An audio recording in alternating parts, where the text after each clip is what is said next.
be 2012.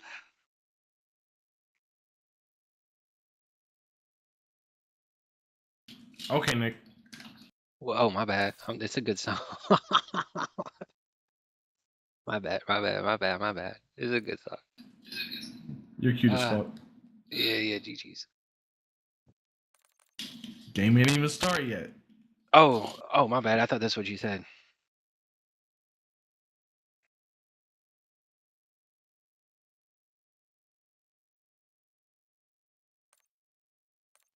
There was a farmer who had a dog and Nick. What?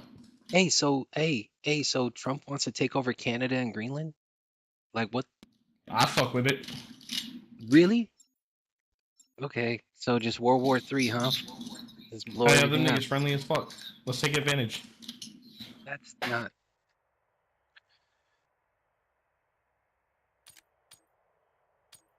I don't know if that's. I don't know if that's the way it should be.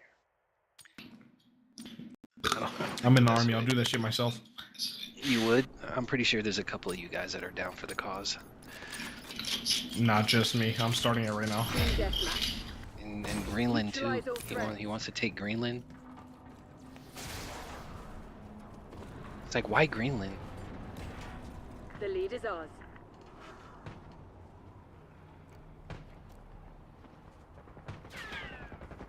I was thinking before it was just because, because it's really full of ice and they've been lying to us. But I mean, that's not a reason to annex them. Just ask them to change their name. I'll annex them anyways. Yeah.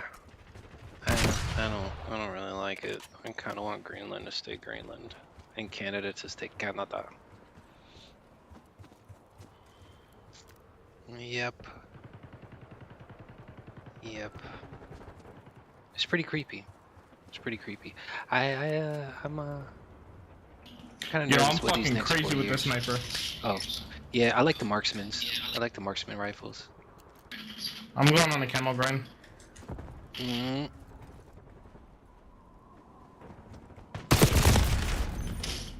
Miss Mad Hatter just got me. I got killed by a nigga named Anastasia Knight. Yeah. Oh, we're still 19 and ooh, somebody's right here. Hey, yeah, I just killed Anastasia Knight. I'd hit.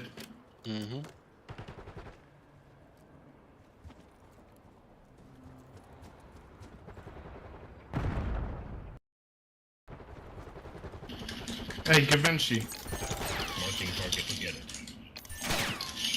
What other games do you play? Who, me? Yeah. Gran Turismo, FIFA. I play a lot of games. I play like a lot of games. RPGs. I play a lot of games. I'm streaming. I stream all the time. I play a whole bunch of different stuff. I'm trying to make myself get into Marvel Rivals because it's kind of like the new wave, but it's definitely reluctant. I'm definitely reluctant. That shit's gonna fall off. I kind of hope it does, but I mean, I'm playing it for the time being. I'm not really the biggest fan of it, but I see. I'm not the biggest fan of it at all. It's kind of ass. Yeah. Oh, and Mark Zuckerberg is gonna get rid of the fact checker. Like, bro, what? So we can't even have facts anymore. Like, apparently on Facebook, he's gonna get rid of like a fact checker or some shit like that. So now it's up to like the people who are using it to like check whatever that, you know what I mean? It's like there's supposed to be like some kind of user notation thing where users have to check it. I don't know. I just feel like they're trying to make us dumber and they're telling us aliens exist and it's just like they're just trying to distract us while they siphon all of our money. All of our hard-earned money. I'm a paramedic. I think they're just trying to find out. I'm not a paramedic. I'm an EMT. Oh. Oh well. I mean the same thing. We do the same thing. You start IV lines, you put EKGs on people. Well, so I'm not an EMT. I'm a combat medic, but I'm EMTB certified. Oh, okay. So yeah, my scope of practice rivals paramedic. I just can't do that on the civilian side. Oh, okay. Yeah, and I do it on the civilian side, and I don't really know how to shoot a gun except in Call of Duty. It's nothing. It's nothing really. You know, I work in a hospital, so I don't really. I'm okay with relieving a whole bunch of the responsibility. I'll put it on the people who actually want to read this stuff and like learn about it, as opposed to me who's just doing it because I need a firm paycheck. Like helping people is cool and all, but you know, if some of them die, it's kind of like, Are you a emergency department, like yes, I ER am. paramedic, or Hmm. that's kind of double? I'm not gonna lie. It is. It is. It's yeah. It's exhausting, and I have like it's pretty dead end if you're not careful. What do you But mean? yeah. Depending on like I'm a contractor, so it's very stagnant wages, like incredibly stagnant, no benefits. It sucks.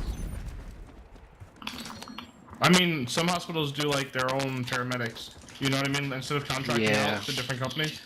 yeah, yeah. My hospital is one of those, but I wasn't so lucky to get one of the full-time positions. But whatever, that's neither here nor there. Um, it's a stable position. I'm able to cover some of my bills, and they're the ones I just don't think about. Yeah, that's what matters.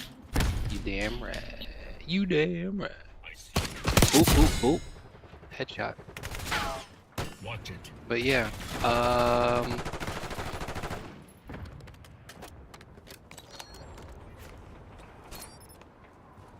I don't know. I'm nervous as well, not nervous because I'm young enough to kind of like if in case like a war does pop off, it's like all right, I'm ready. I don't really have kids or anything, so I'm kind of down for the chaos, but at the same time, I'm kind of nervous with what the next 4 years are going to entail.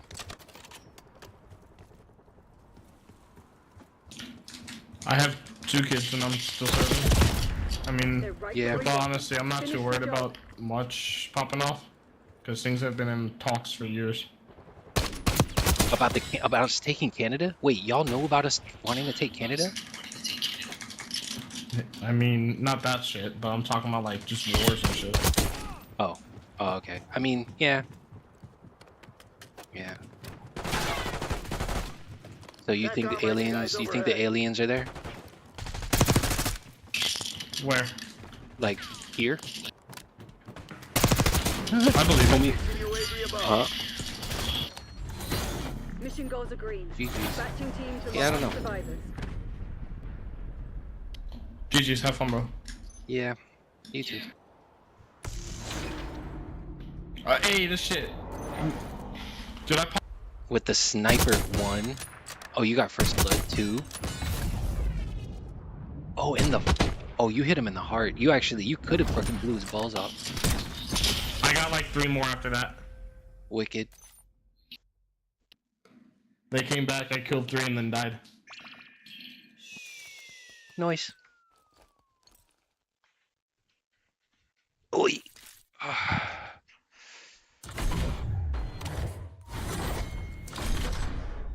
Blue hair since 2012.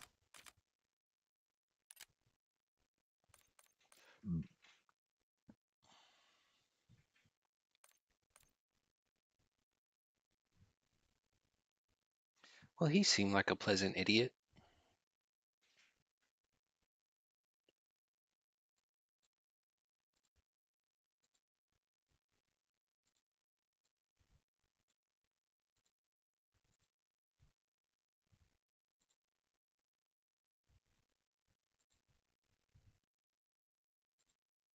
Ah, yeah.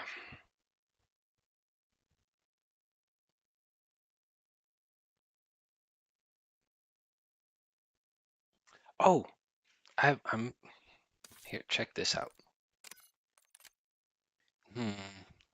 Hang on. Will this work? Let me see. Deactivate, activate, camera. Okay, first of all, let's hide that because that's not needed. Okay, so we're gonna mute that.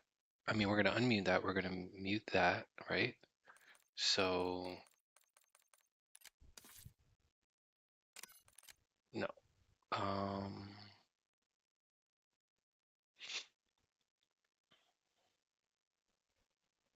and then I will do this.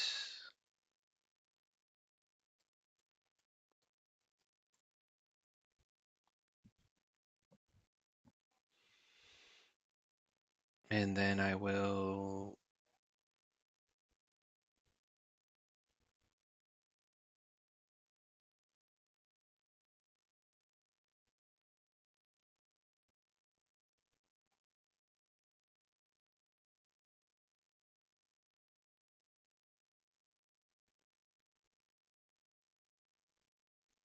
We're gonna okay that. We're gonna do this. This. YouTube. Oh. Oh, really? YouTube 2?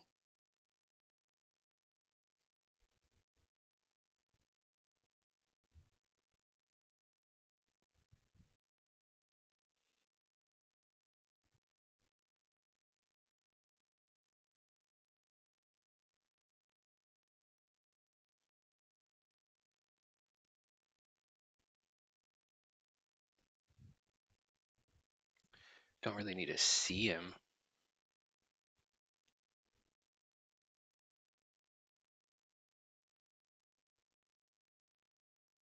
Mm, mm-mm.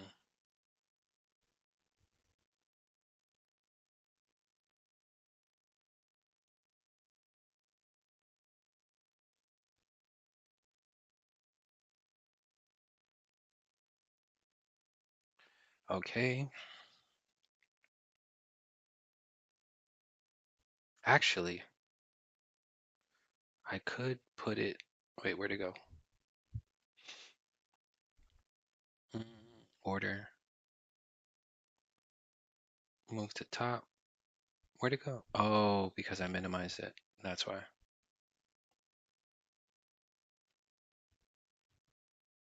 Then we need to move to bottom.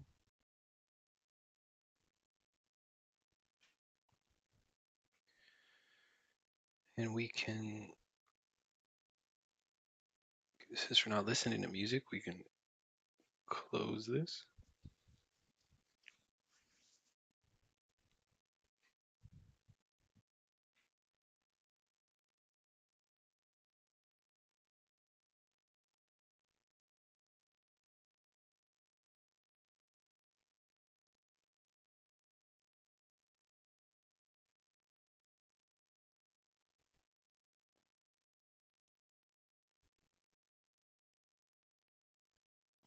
Yeah, we can move this here.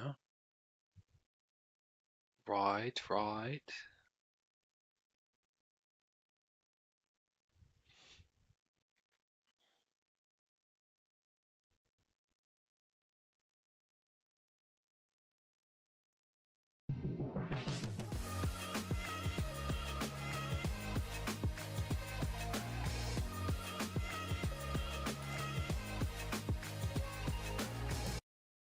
What I'm talking about right now is already something that very much exists on Facebook. The problem is when the top of the company is openly stating his desires to accelerate the spread of this misinformation, what you're going to get is just so, like, what you're going to get is an algorithmic boost on some of the most nonsensical, some of the most insane things you ever heard.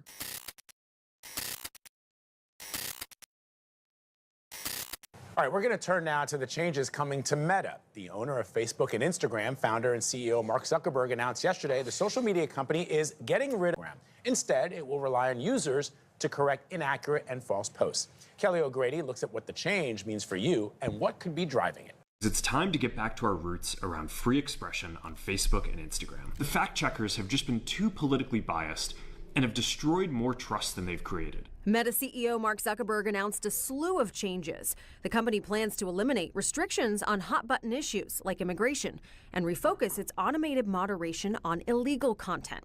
The biggest change. I don't understand like what kind of moderation was already happening on Facebook, considering everything I know about how Facebook operates, what it looks like.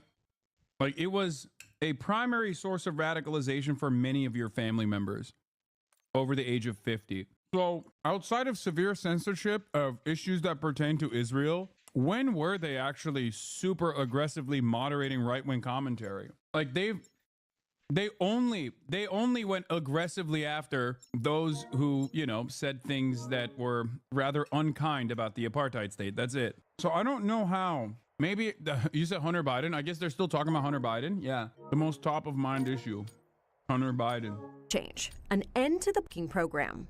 So what does this look like? Whether it's Instagram, Facebook, or Threads, you'll see a similar community notes label as you do on X. For example, this Elon Musk post, users added this context.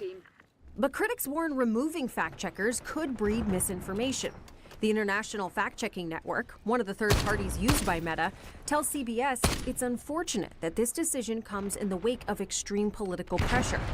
But some are cheering the move, including President-elect Trump. Honestly, I think they've come a long way. Meta, Facebook. I think he's directly responding to the threats that you have made to him in the past with these officials. Yeah, probably. CEO Mark Zuckerberg not only met with the president-elect last month, he installed a Republican lobbyist as Meta's chief policy officer. I think this is really Zuckerberg reading the room. Wedbush Securities global head of tech research, Dan Ives, says this could be a good business move.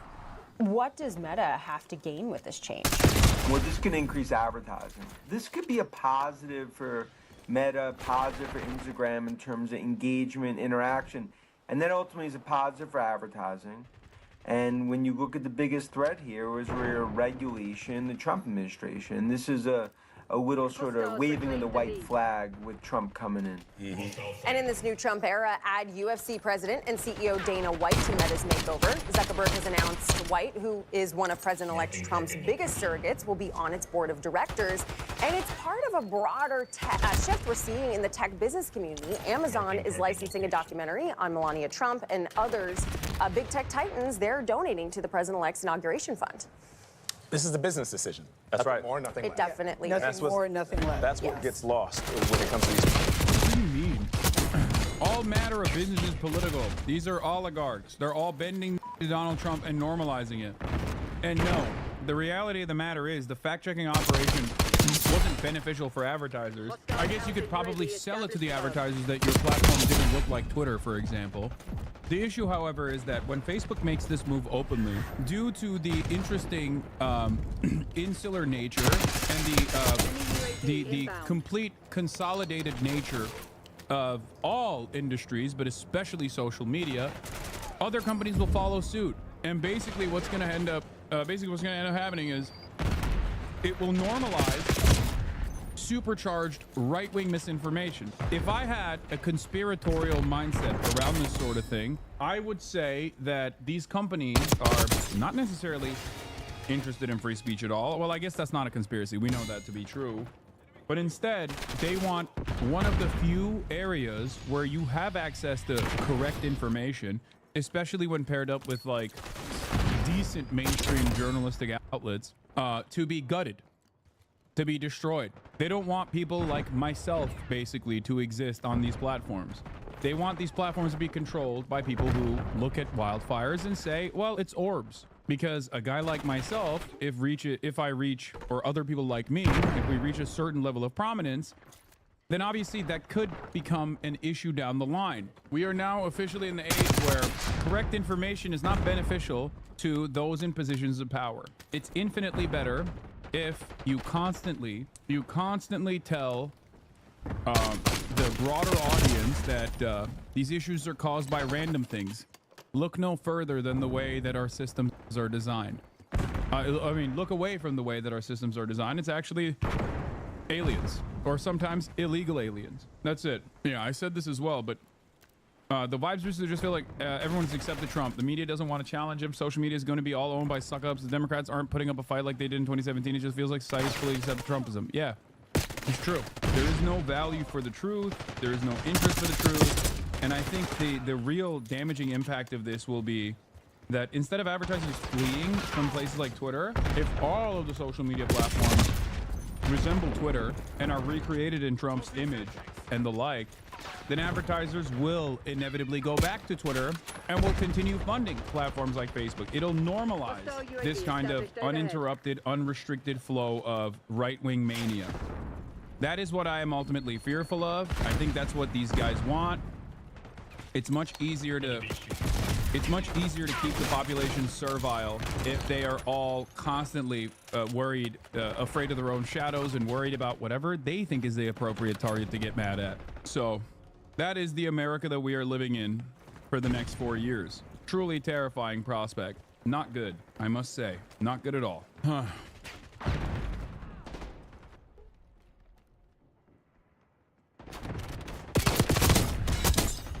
What is this? Related? Image by Grog? Okay, stop. All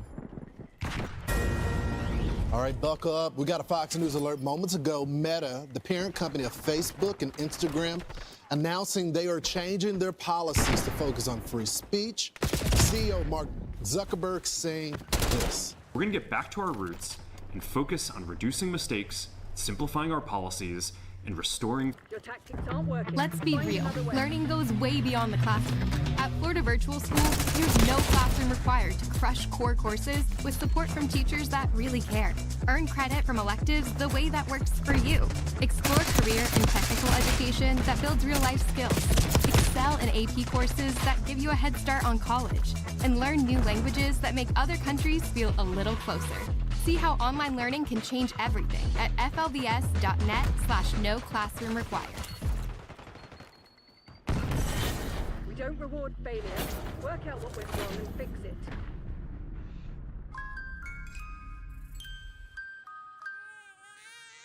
Big ideas.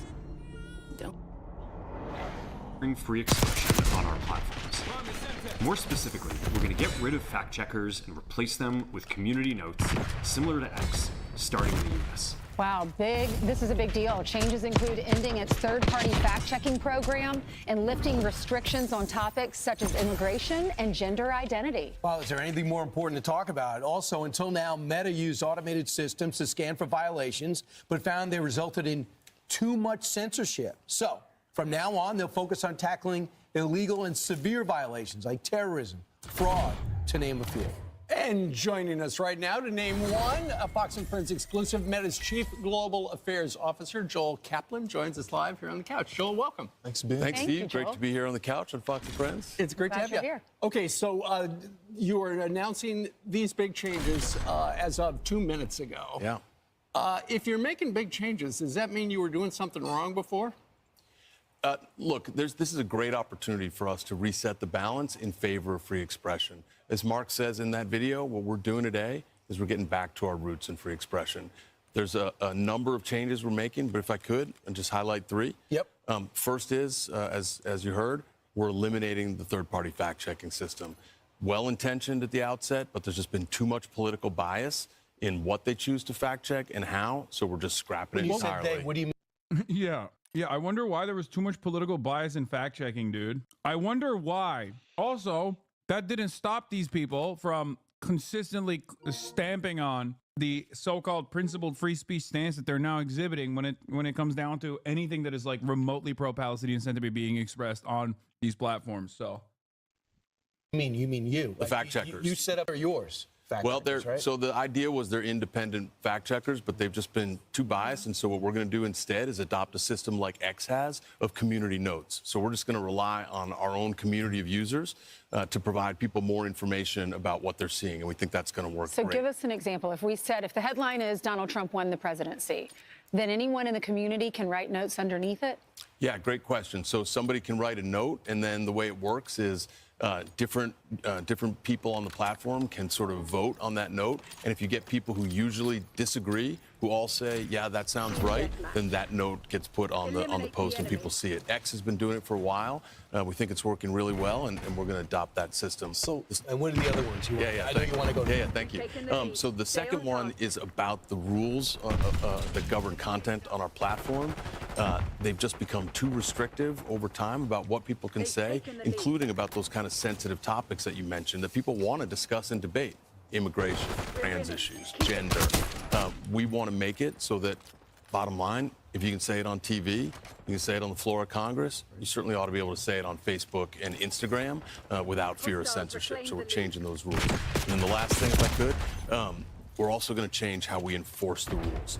And we're going to make it so that there's way less over-enforcement and way fewer mistakes that actually make up the vast majority of censorship that people experience on our platforms. So big changes, all in service of getting us back to our values of free expression. So, Joe, I guess the big question is where are the changes coming from? Because, I mean, it's hard not to notice there's been a change in Mark Zuckerberg. You've seen him as, you know, respectfully, the nerdy kid, change over to the jujitsu. He's put on some lean muscle. His viewpoints have changed.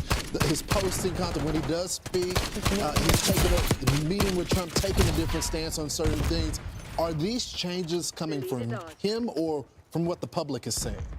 There's no question that the things that happen at Meta are coming from Mark, but there's also no question that there has been a change over the last 4 years.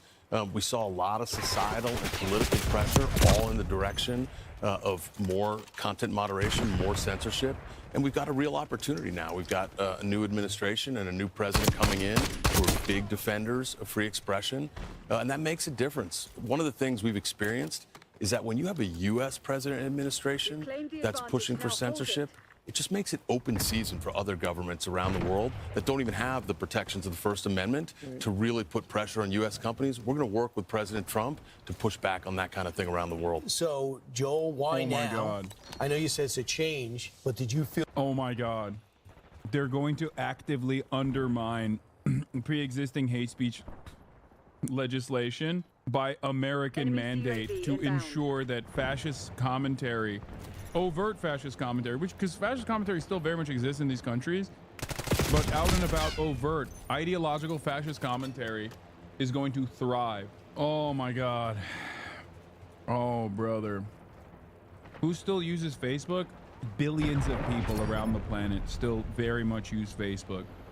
Normies use Instagram and Facebook. It's over. The failure of neoliberalism is also leading to the only aspect of liberalism that was actually better overall than the Republican reactionary nonsense, which is even aesthetically trying to protect marginalized identities. Because that was the only thing that you could point to with liberalism, it ended up being the only thing that they can undermine further. Supercharged, dude. It's not just either, by the way. It's just like straightforward. It's just straightforward. It doesn't even have to be like ideologically fascist, and it's gonna be so much misinformation. Like so. Want the effects of Viagra, but faster? Meet Rose Sparks. They contain sildenafil and tadalafil, but Sparks dissolve under the tongue. Dissolvables work faster than old school pills. See if Sparks are right for you at ro.co/sparks.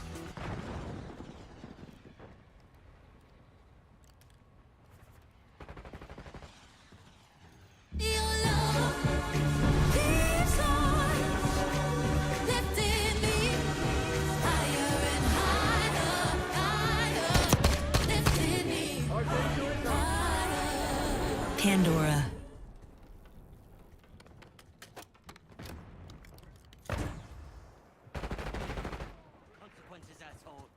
So much unrestricted, unfiltered misinformation, because that already very much exists on Facebook. What I'm talking about right now is already something that very much exists on Facebook.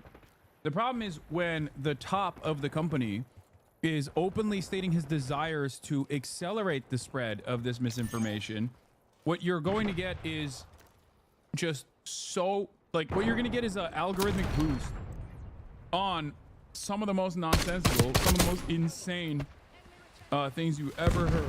Facebook is already a graveyard of AI, some of the craziest AI accounts dedicated specifically to showing you how stupid the AI slop is on that platform. We are cooked. It's also the beast killing itself, honestly. This is like the monster that is destroying itself in an effort to engage in endless profit seeking. Ironically enough, because I think this will ruin American society. What remains of like American normalcy will go away. Feel restricted over the last 4 years, and this is the first time you have. It's in your business interest to express this quest for freedom. Well, there's no question that there's an opportunity here with a new president taking office, as I said, who really believes in free expression. And that's just going to give us the space to get back to those values that Mark has talked about for a long. Mark gave a big speech 6 years ago at Georgetown about free expression, about these values. Unfortunately, there's been a lot of political and societal pressure here and around the world that have pushed away from those values. We've got a real opportunity to reset, get back to them, and really provide a space How for was free the expression. Biden administration putting pressure on you specifically? Were they calling where they didn't like a post? What did they say, take it down? Yeah, so Mark talked about this in a letter he sent to the House Judiciary Committee a few months ago. That sort of outlined the way in which we got a lot of pressure around COVID in particular to take down more content, even things like humor and satire about the pandemic and about vaccines. So, we did experience that kind of pressure. The decisions we made ultimately were our own, but there's a real opportunity here with President Trump coming into office with his commitment to free expression for us to get back to those values and really provide space for people to have the kind of discourse and debate they want to have. Would you do what X did, and that is unleash independent journalists like Matt Taibbi and Bari Weiss and Michael Schellenberg onto forensically go through what you guys were actually repressing, shielding, shadow banning over the last few years? Wouldn't that be part of this cleansing process? Matt Taibbi. So we've had an opportunity to do a lot of that with the House Judiciary Committee and Chairman Jordan over the last few months and years, and he put out a really thorough report on the experience that we and other companies have had.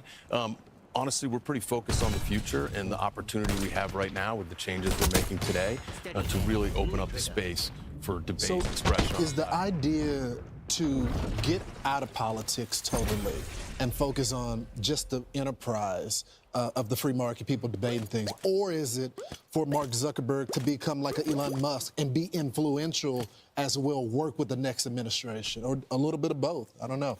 Well, Mark's always going to be Mark Zuckerberg, but I think there is a real opportunity to work with the new administration, both on free expression, but also on American leadership in technology and innovation. This is something we've seen President Trump is really focused on, making sure that we maintain U.S. competitiveness and leadership on technology, things like AI. Those are obviously super important to our company and our industry, and we'll look forward to working with the new administration to advance those goals. Right. And Joel, when you talk about content moderation, I think a lot of people watching right now are going, well, it sounds better if they're not taking instructions from the federal government, the Joe Biden administration, saying, hey, this is wrong, take that down. So people like the idea that they're going to have a say, where you can add the community notes going forward. But ultimately, is this one of the things you're doing as a company to make sure that Meta and the other social media companies aren't regulated by Washington? Because that's the last thing you guys want. Yeah, I think when it comes to expression, especially in the United States, we got a long tradition of the First Amendment, and we think that the right thing is for individual users to have the ability to decide themselves what to say. Look, there's bad stuff that people do online, like they do in the real world, and we want to make sure we don't have that. So we're still going to be enforcing against terrorism and drug sales and child sexual exploitation, things everybody agrees have no business being on our platforms. What about bullying? All the young little girls. I remember Mark. Remember he was. Yeah, when they say terrorism, they're talking about Israel, by the way. Like, that's why they terrorism aspect of it. They're not talking about like ISIS and stuff, although that is a part of it. They're certainly not talking about white nationalist terrorism. They're talking about, you say anything about Palestine, you're clapped, you're gone. Green light. Facebook is so bad with their censorious practices in terms of of censorship over anything remotely pro-Palestinian, that the Human Rights Watch has written reports on it. Luigi Mangione is another one too. Expect things like that to also be surprised. I like this lady being like, oh, what about bullying? Not the undesirables, of course, because what you're talking about is literally supercharged bullying of trans people and gay people, undocumented migrants and whatnot. But what about bullying, teenagers? On the Hill, and he had to he kind enough to turn around and apologize to the families, but all those families have lost their kids from bullying. I have a 9-year-old. Over 1,908 recalls in 2024.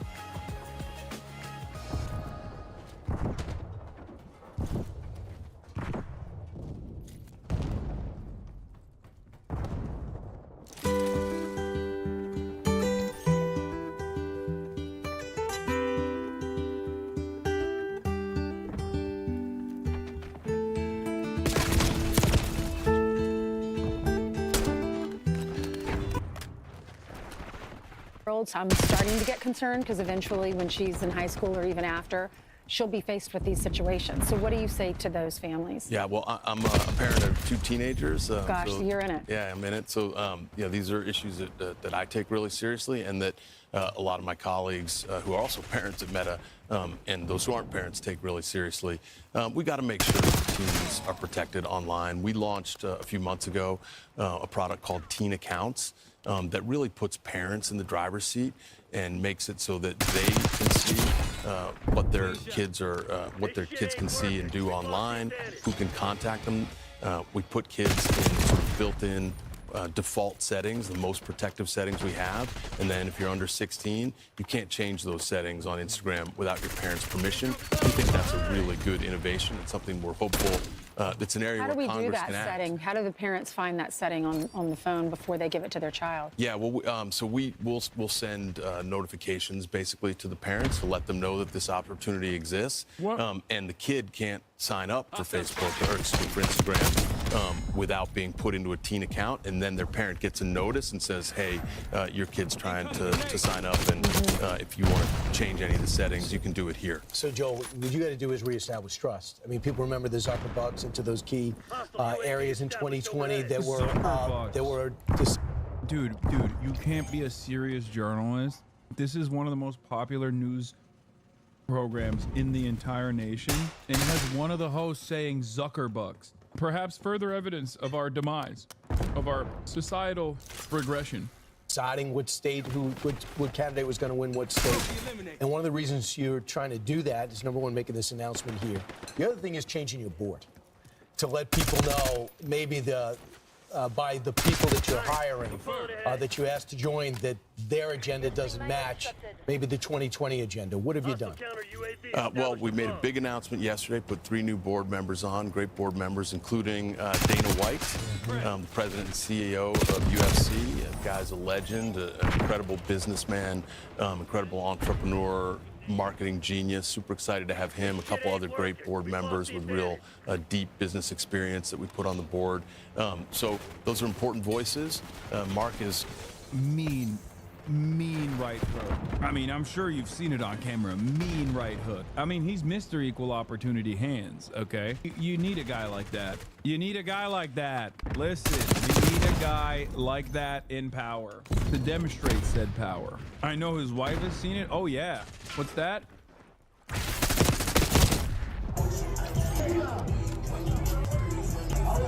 Equal opportunity hands, baby. Equal rights, equal lefts. There he is.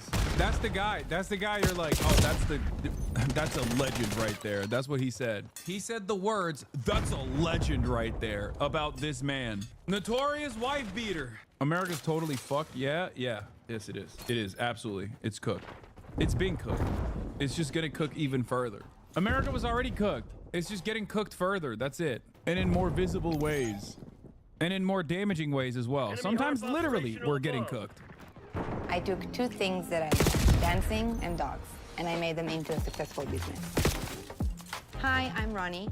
I'm the owner of Ketatov, and I teach people all over the world how to dance with their dogs on my website. I was searching for a platform where I can really manage my business. A place that can help me share my knowledge and create a community around dog dance. Concussion grenade out.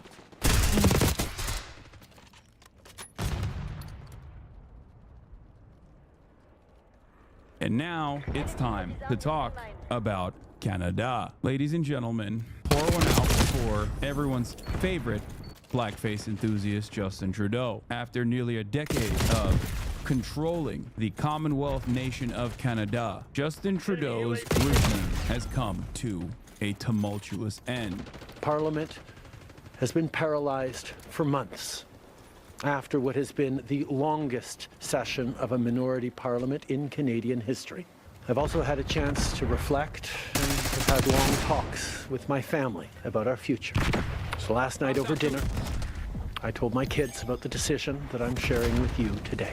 I intend to resign as party leader, as prime minister, I love this story because Justin Trudeau did the classic. I guess if nobody wants me, I'll die. And virtually everyone is like, nah, that's awesome. He hit the, oh, I'll just kill myself, I guess. Nobody really likes me at all. And everyone was like, yeah, we don't like you, dog. It's awesome. Please do that. Oh, man.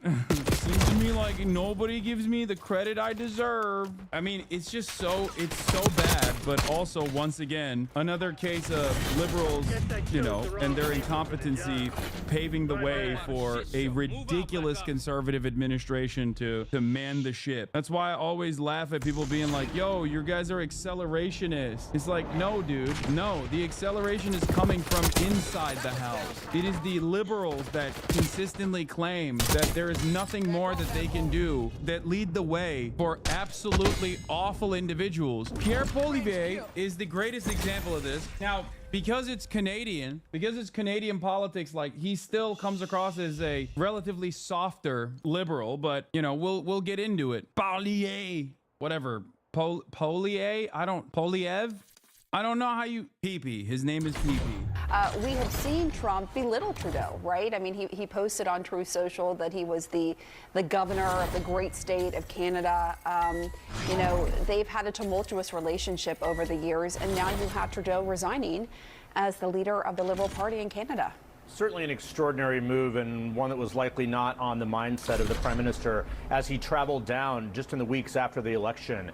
As you were saying, Pamela, that was a chance for Justin Trudeau to perhaps look for a lifeline from... I wasn't implying that Pierre Poilievre is a Quebecois. I was just saying that I'm going to piss off the Quebecois by making fun of francophones, like French speakers. No, he's something so much worse. As far as I understand, he's something so much worse. While he is of French origin, he's from objectively the worst part of Canada, the most American part of Canada. A lot of people in the chat are already saying it. Alberta. Donald Trump didn't even need to take over Canada. Donald Trump didn't even need to do any sort of like military action, because the most susceptible to like being annexed by America, the people that want America to annex the country, are now going to be running the country.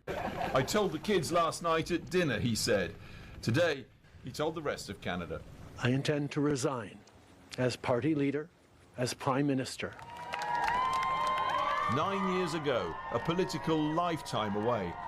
43, fresh-faced. A new Liberal darling sweeps a new Liberal Party to power in Canada. I, Justin P.J. Trudeau, do swear that I will be faithful... On a popular wave of taxing the wealthy, pro-immigration, and fighting the climate crisis. So help me God. Yeah, hold the line, troops, hold the line. Fast forward, fast downward. The Freedom Convoy of truckers. Yeah, he really did that, huh? Doesn't that strike you? Interesting. So you mean to tell me that he went on a left-wing, somewhat left-wing populist campaign only to throw it away in its entirety once assuming office? That's weird. That never happens. That's such a strange thing. And it's crazy because his Liberal Party is saying that he went too far left. Trump then heaped on more humiliation, suggesting, not totally unseriously, Canada should be abolished into the 51st state of the US. Let it become a state. It wasn't clear whether Trudeau would be retained as 51st state governor. Grab some Mando whole body deodorant and nip body odor in the bud. Put it on your pits, package, feet, and Well, you don't have to worry about that no more. So resignation in a blizzard of political change today. And in an irony of nature, the day when Canadian winter temperatures descended on so much of the US, where the incoming president has played a key part in ending the Trudeau years in power. Well, I know under my watch for Ontario, it'll never be for that at all. We have the greatest country in the world. We have the greatest province anywhere. Any sub-sovereign nation is Ontario, and the rest of the provinces as well. We would, you know something, to the president, I'll make him a counteroffer. How about if we buy Alaska, and we'll throw in Minnesota and Minneapolis at the same time? So, you know, it's not realistic. I know he likes making these comments, and he likes joking around. I take that seriously. He may be joking, but under my watch, that will never, ever happen.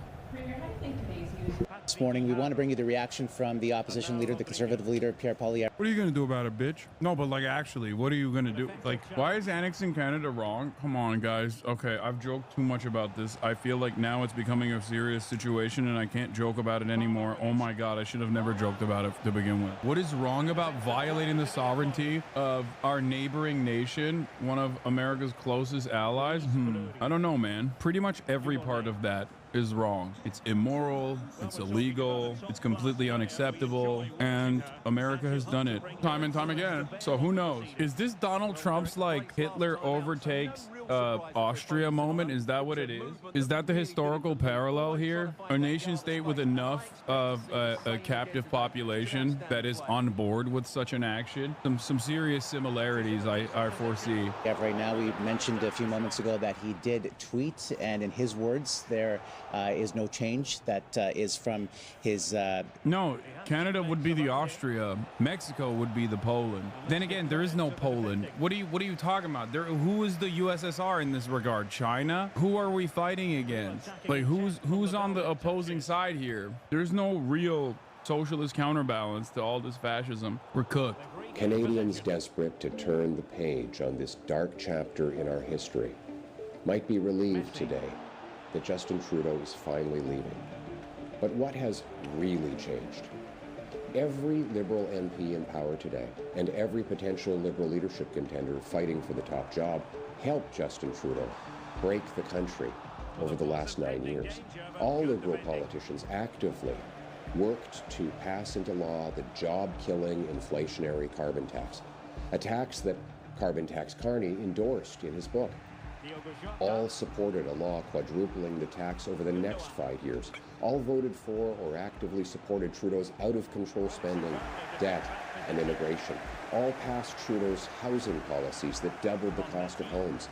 All Liberal politicians helped pass catch-and-release bail and house arrest for the most rampant reoffenders, policies that increased violent crime 50%, gun crime 116%, and hate crime by 250%. New Alberta Premier Daniel Smith announces the province has signed a letter of intent and Enbridge to expand pipeline capacity in an effort to double Alberta's oil and gas production. Last time they used to be partnered with a pipeline company, the province lost $1.3 billion. They're doing it again. This is, I think, part of the reason why there's no reason to invade Canada. You only invade countries that don't want to sell away their natural resources to private corporations. Why invade the country when they're playing ball with capital owners anyway? Like, that's part of the reason why I think it's kind of silly. The only reason why you would invade Canada or annex Canada is to take away what remains of their social safety nets, I guess, which you know, is in the realm of some healthcare. But once again, I mean, the very same dude that we just listened to, crack smoker's own brother, has,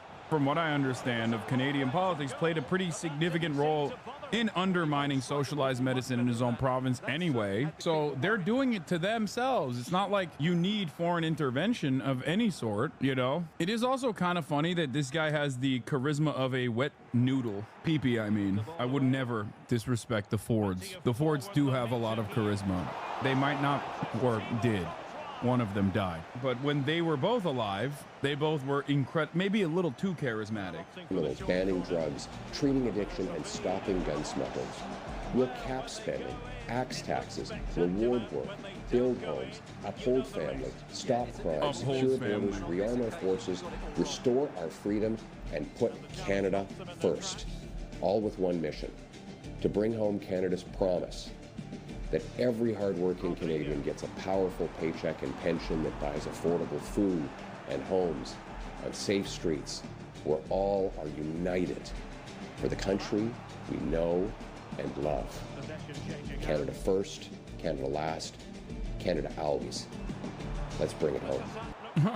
Canada always. Oh, he said always? I thought he said Canada. Like, I thought he was doing the AFD call sign for some reason. Let's do, I will dive into the Jordan Peterson PP interview as well after this jug meat statement, because it is very informative. It is very instructive in understanding Mr. PP. The entire interview sounds like the dude who is supposed to be the opposition leader is indiscernible or indistinguishable from a YouTube wokeness ruined video games commentary guy. They even talk about protecting the First Amendment, which is not like, what do you mean? Canada doesn't have the same lack of free speech limitations. It is so insane. I think they sometimes forget what country that they're running for office in. I half expected him to talk about free speech in Canada in that previous video. Pierre Poilievre says Canadians are too obsessed with race because of wokeism and agrees with Jordan Peterson that Canada essentially had to invent and import racism because it didn't exist here before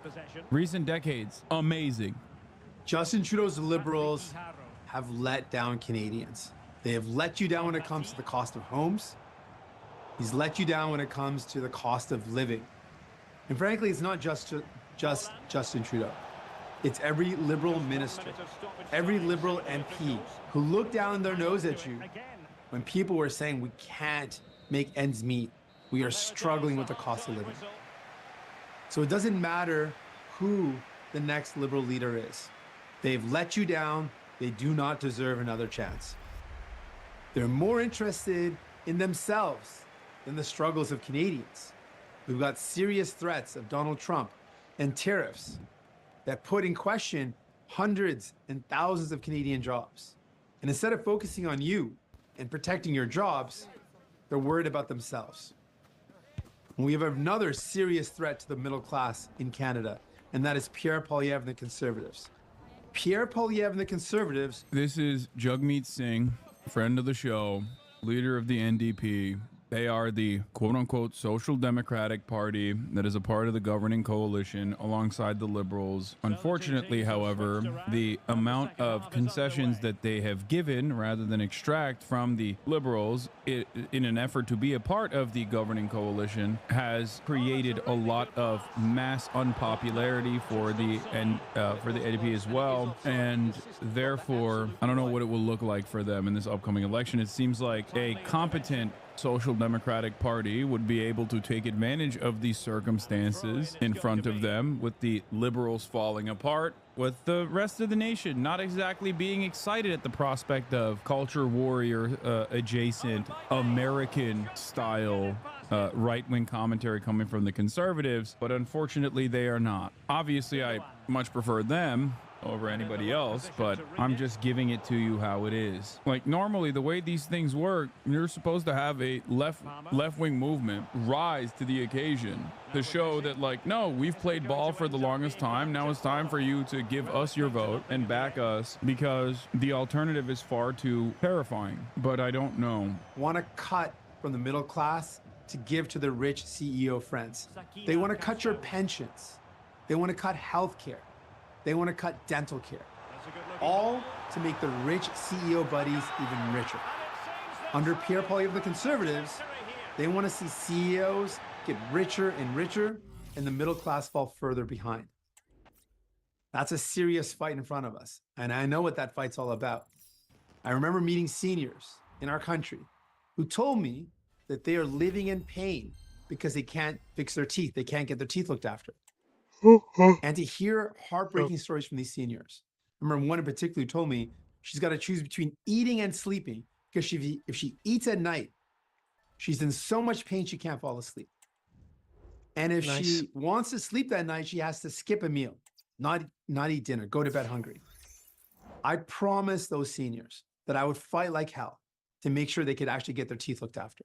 And the Liberals said no at every turn. We proposed solutions. We proposed ideas to get this done. They said no. Even when we convinced them to move forward with dental care, they said it would take a decade to put in place. We said, no, seniors need this now. We fought hard and we delivered it. So if Canadians give us a chance, give us the honor of leading this country, we're going to do exactly that. Fight for you. Fight greedy CEOs who are ripping you off when you buy your groceries. Fight to make sure you can actually afford a home. So if you are worried about the cuts of Pierre Poilievre. Can't even begin to wrap my head around how my fellow countrymen find Pierre Poilievre charismatic. In the US, he would just be a nerdy policy wonk. Yeah, because it's Canada. He is, the closest he is to being American, the cooler he is seen. the more charisma he has. And I feel like, at least in my time tracking Canadian politics, I feel like the conservative leadership is always just like an American guy or close to being an American Democrat. That's the guy. Like a conservative American Democratic Party guy will be the leader of the Conservative Party. I ran for the NDP in 2021, and when campaigning, I realized just how racist Canadians are. Many would have voted for the NDP, but were not willing to vote for a Sikh man as prime minister. Yeah, I think that, I'm sure that's also like I'm sure there's also a part of the problem too, but I still think that like Jagmeet would be charismatic. He's latched on to the dental stuff, understandably so. The expansion of healthcare coverage to dental work is a solid idea. I think the number one problem in every Western liberal democracy right now is housing, though. That's it. I will always be on board with people that want to expand the existing social safety nets. But I think you are not winning anything unless you talk about housing. Canada is also a unique country because like they're even more pro-immigrant than America is. If America has had a sequence of different anti-immigrant sentiments expressed depending on the time frame, depending on who was coming in, Canada, I feel like, is a country that has had the opposite, where they're like, no, we love the migrants. That's the country. Except until now, until recently, it feels like Canada just turned around and are now on their fuck immigrants arc. Back in the day, it was like, yeah, okay, if you're First Nation, like you suck, whatever. That's like classic, similar to America. But at least they were seemingly more pro-immigrant. Now you got first-generation immigrants shitting on incoming immigrants. And I think that is born out of the housing crisis. And that is also born out of the privatization initiatives implemented in different provinces, where you feel like your social safety nets and your lived experiences are worsening year in and year out. And then you're like, well, who's to blame for this? Oh, it must be the migrants. And it's like, dog, you're a migrant. You're Canadian. What the fuck are you talking about? It must be the migrants. It's extra stupid for Canadians to be like, yeah, it must be the migrants. It's like, who isn't? Sure, I'm on my phone a lot, but it's actually so useful. I found the perfect car and had it financed, all on driveway.com. That color? Wait, what are you? Awesome color. See? So useful. Driveway, the way to buy and sell your car online.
Speaking of Bernie, he's in a little bit of trouble because he had a critique on the H-1B visa program. And I don't disagree with Bernie Sanders' critique, even though I haven't read the entirety of what he was saying. So maybe there's some stuff in there that's actually crazy and like nativist or whatever. But the H-1B visa program absolutely is utilized in a way to create further expendable and more exploitable labor. I don't know why people consider that to be racist and unacceptable to openly say. I have been saying it nonstop. I haven't stopped saying that as well. So I don't know why people would get mad at Bernie Sanders also saying it, because I mean, that is the purpose of this program. Of course, once again, anything that the government does is going to be packaged in a way that makes sense. So the H-1B visa program is going to be packaged as though this is a way to offer citizenship to the best and brightest all around the globe. And there is certainly some truth to that as well, right? That is true. But that's just spin at the end of the day. The reality of the matter is we destroy the global south, and then we take advantage of all of the highest achievers globally by creating an immigration structure where we take educated workers in an effort to displace the American workforce, because those guys will, due to the currency exchange rate, especially if they're sending money back home, which there's nothing wrong with, by the way. It's fantastic. That's why economists that are not ideologically on board with the way I see the world will say this is a win-win, okay? Even though I also consider it to be a win-win. Due to the currency exchange rate, they are oftentimes interested or willing to take on jobs at a pay cut. But more importantly than that, if an H-1B visa worker loses their job, they get deported. So if an H-1B visa worker loses their job and they get deported, they are even more exploitable. So the solution to make this process more ethical and not a mechanism to displace and depress American wages is to ensure that there are safeguards that maintain wage parity and a parity for benefits offered, and a protection, additional protections offered to all workers, including H-1B visa workers. Protection from deportation, for example. Now, if you were to do that, then that makes sense. Then bosses can't use the H-1B visa program to create extra exploited, to create a hyper exploitable secondary labor market. That's it. That's the real solution. But of course, that solution is not necessarily one that benefits the capital owners. Bernie Sanders is in a lot of hot water. Let's take a look at what he said. News: we need major reforms in the H-1B program. And the last time he talked about H-1B workers and the visa structure, and he has complained about it quite a bit. This is not new for Bernie Sanders. So let's read what he had to say. He wrote this yesterday. The current chairman of the Senate Committee on Health, Education, Labor, and Pensions today releases the following statement on H-1B guest worker visas and the recent debate concerning the program. Bernie said, there has been a lot of discussion lately about the H-1B guest worker program. Elon Musk and a number of other billionaire tech company owners have argued that this federal program is vital to our economy because of the scarcity of the highly skilled American engineers and other tech workers. I disagree. The main function of the H-1B visa program and other guest worker initiatives is not to hire the best and the brightest, but rather to replace good-paying American jobs with low-wage indentured servants from abroad. The cheaper the labor they hire, the more money the billionaires make. Where's the issue with this statement? This is 100% correct. The notion that there aren't skilled American tech workers out there that could be doing these jobs is completely, the notion that there are none in the current labor pool is not only silly, it's an abject lie. It's a lie that is channeled through mainstream resources as well, especially when you consider the hundreds of thousands of layoffs that have taken place in our Silicon Valley quantitative easing induced bubble. In 2022 and 2023, the top 30 corporations using this program laid off at least 85,000 American workers while they hired over 34,000 new H-1B guest workers. There are estimates that as many as 33% of all new information technology jobs in America are being filled by guest workers. Further, according to the Census Bureau data, there are millions of Americans with advanced degrees in science, technology, engineering, and math who are not currently employed in those professions. If there is really a shortage of skilled tech workers in America, why did Tesla lay off over 7,500 American workers this year, including many software developers and engineers at its factory in Austin, Texas, while being approved to employ thousands of H-1B guest workers? Moreover, if these jobs are only going to the best and brightest, Why has Tesla employed H-1B guest workers as associate accountants for as little as $58,000, associate mechanical engineers for as little as $70,000 a year, and associate material planners for as little as $80,000 a year? Those don't sound like highly specialized jobs that are for the top 0.1%, Musk claimed this week. If this program is really supposed to be about importing workers with highly advanced degrees in science and technology, why are H-1B guest workers being employed as dog trainers, massage therapists, cooks, and English teachers? Can we really not find English teachers in America? Let's be clear, to the extent that there may be labor shortages in our country in some highly specialized areas that need to be filled by employees from above through the H-1B program, we must utilize this program as a very short-term and temporary approach. In the long term, if the United States is going to be able to compete in a global economy, we must make sure that we have the best educated workforce in the world. And one way to help make that happen is to substantially increase the guest worker fees large corporations pay to fund scholarships, apprenticeships, and job training opportunities for American workers. This is something that I have advocated for from my first days as a U.S. Senator. Further, we also must significantly raise the minimum wage for guest workers, allow them to easily switch jobs, and make sure that corporations are required to aggressively recruit American workers first before they can hire workers from overseas. The widespread corporate abuse of the H-1B program must be ended. Bottom line, it should never be cheaper for a corporation to hire a guest worker from overseas than an American worker. Mr. Musk, Mr. Ramaswamy, and others have argued that we need a highly skilled and well-educated workforce. They are right, but the answer, however, is not to bring in cheap labor from abroad. The answer is to hire qualified American workers first and to make certain that we have an education system that produces the kind of workforce that our country needs for the jobs of the future. And that's not just engineering. We are in desperate need of more doctors, nurses, dentists, teachers, electricians, plumbers, and a host of other professions. 30 years ago, the economic elite and political establishment in both major parties told us not to worry about the loss of blue-collar manufacturing jobs that would come as a result of disastrous, unfettered trade agreements like NAFTA and permanent normal trade relations with China. They promised that those lost jobs would be more than offset by the many good-paying white-collar information technology jobs that would be created in the United States. Well, that turned out to be a big lie.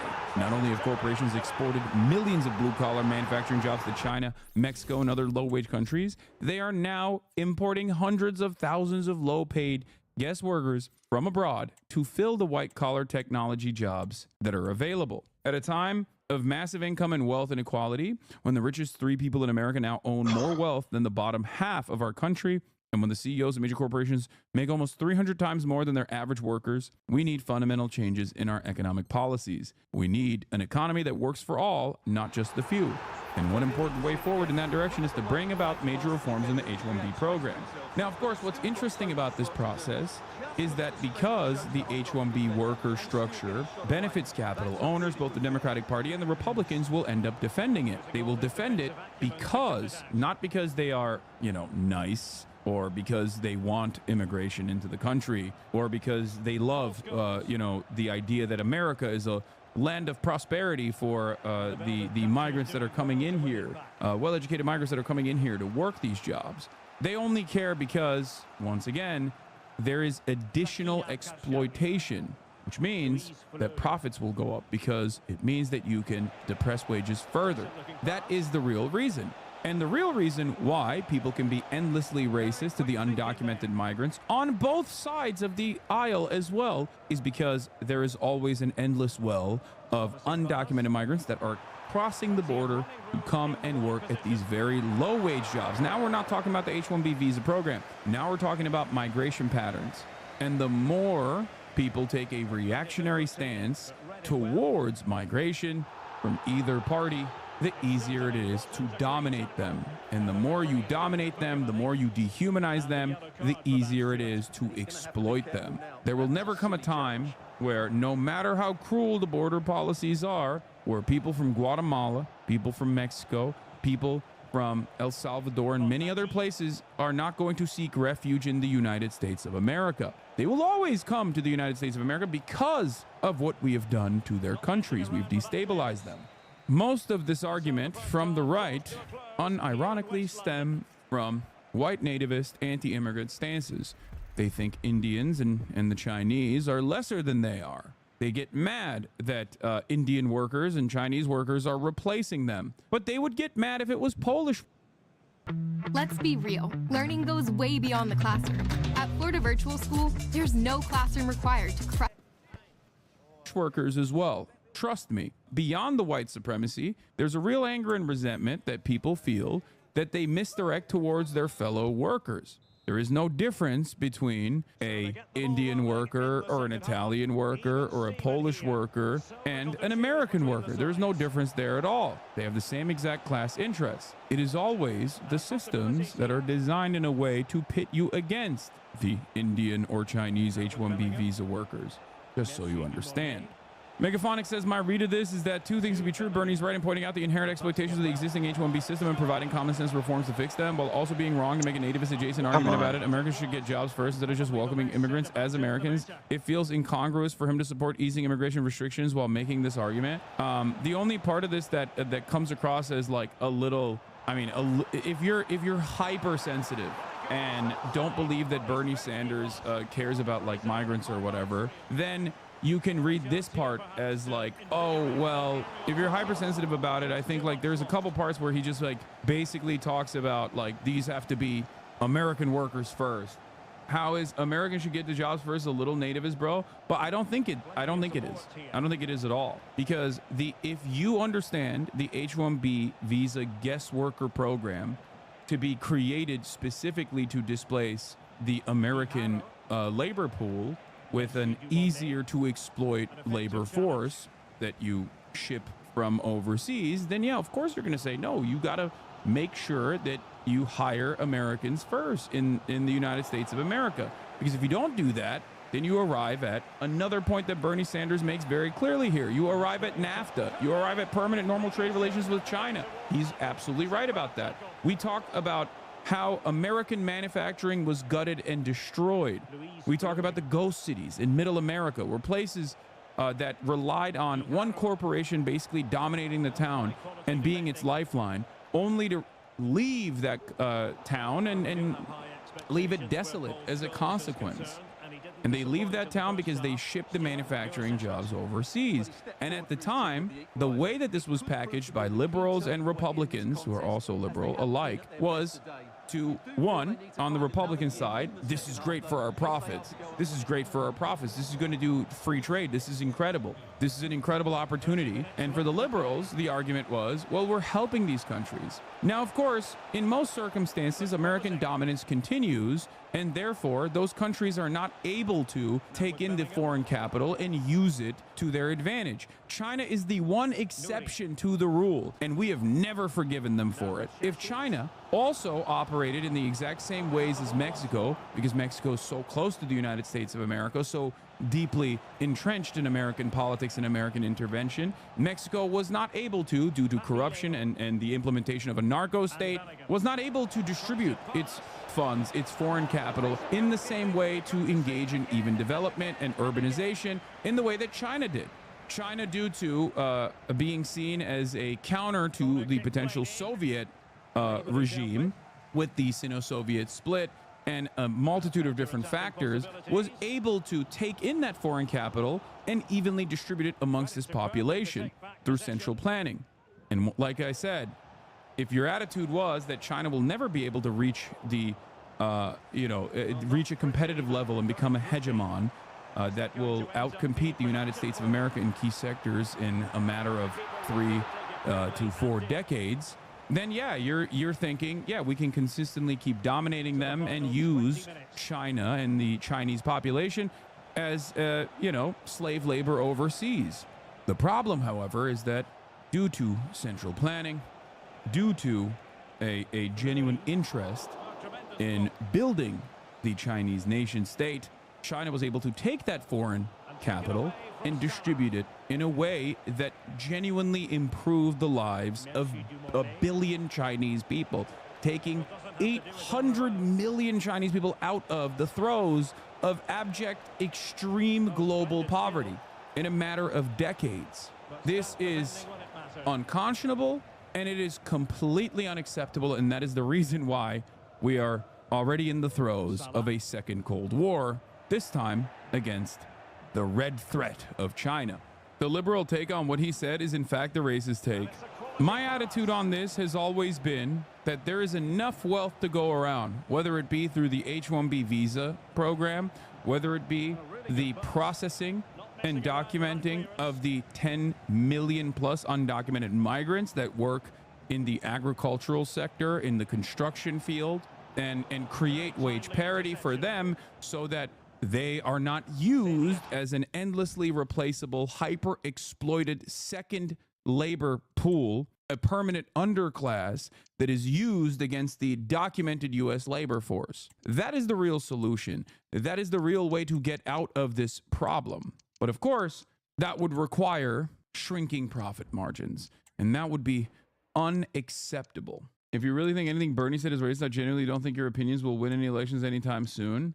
I mean, that's also a tricky conversation, because if Bernie had said something genuinely racist, there are plenty of genuinely racist people. There are plenty of, like, anti-Indian sentiment, for example, goes a long way on both Twitter and in general. We must not find ourselves in the throes of right-wing reactionary politics simply because it will be beneficial. That's the attitude that the Democrats have. That's the attitude of the Democratic Party in general. As an H-1B visa holder, I ain't rich, and I'm easily susceptible to being fired if I join a union and subsequently get deported if I don't find a job in 2 months' time. Also, the path to citizenship or green card takes so long. Have already spent 10 years in the U.S., 15 plus years to get my green card. Brian, kill me. So yes, we are stuck in limbo half our lives. Exactly. I am, obviously, as you guys know, pro-immigration, pro-immigrant, and also pro-workers' rights.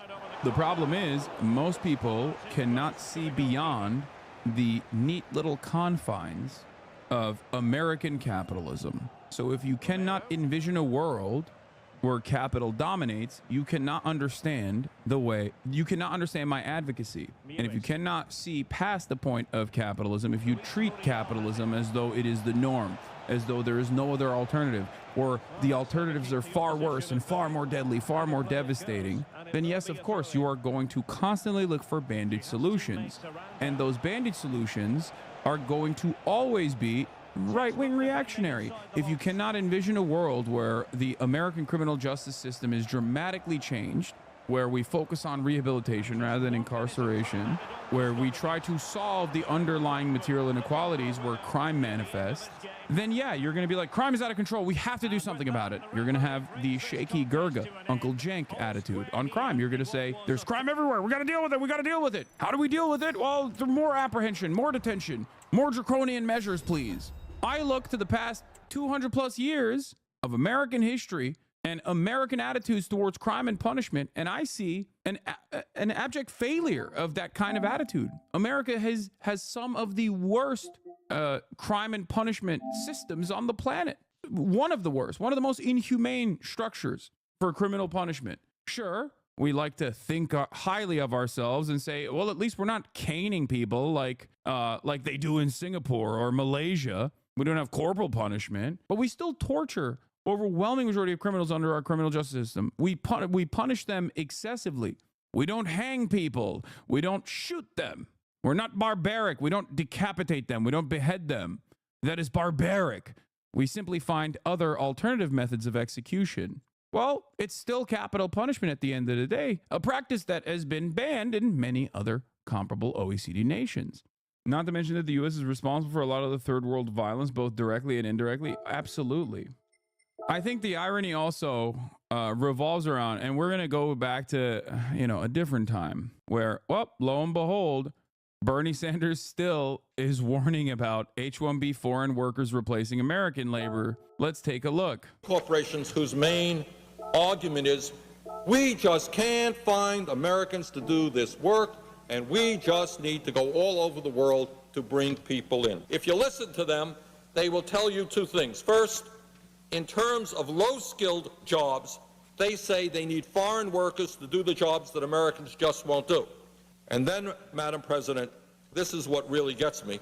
They tell us that they need more H-1B visas because Americans are just not smart. I do see a lot of myself in Bernie, I'm not going to lie, where people constantly misunderstand his position, yell at him endlessly.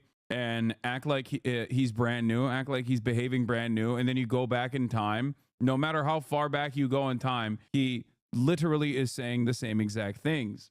It's just like they'll be like, oh, Bernie, why are you acting so brand new about this? Oh my God.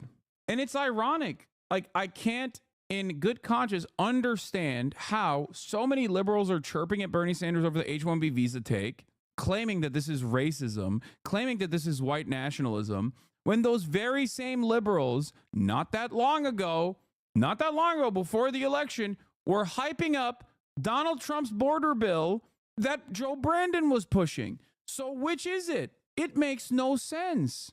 On the one hand, these guys are like, we got to do border control. We got to kill these migrants. We got to kill all of them. We got to kill every Mexican in the country. What are you doing? I'm a Democrat, by the way.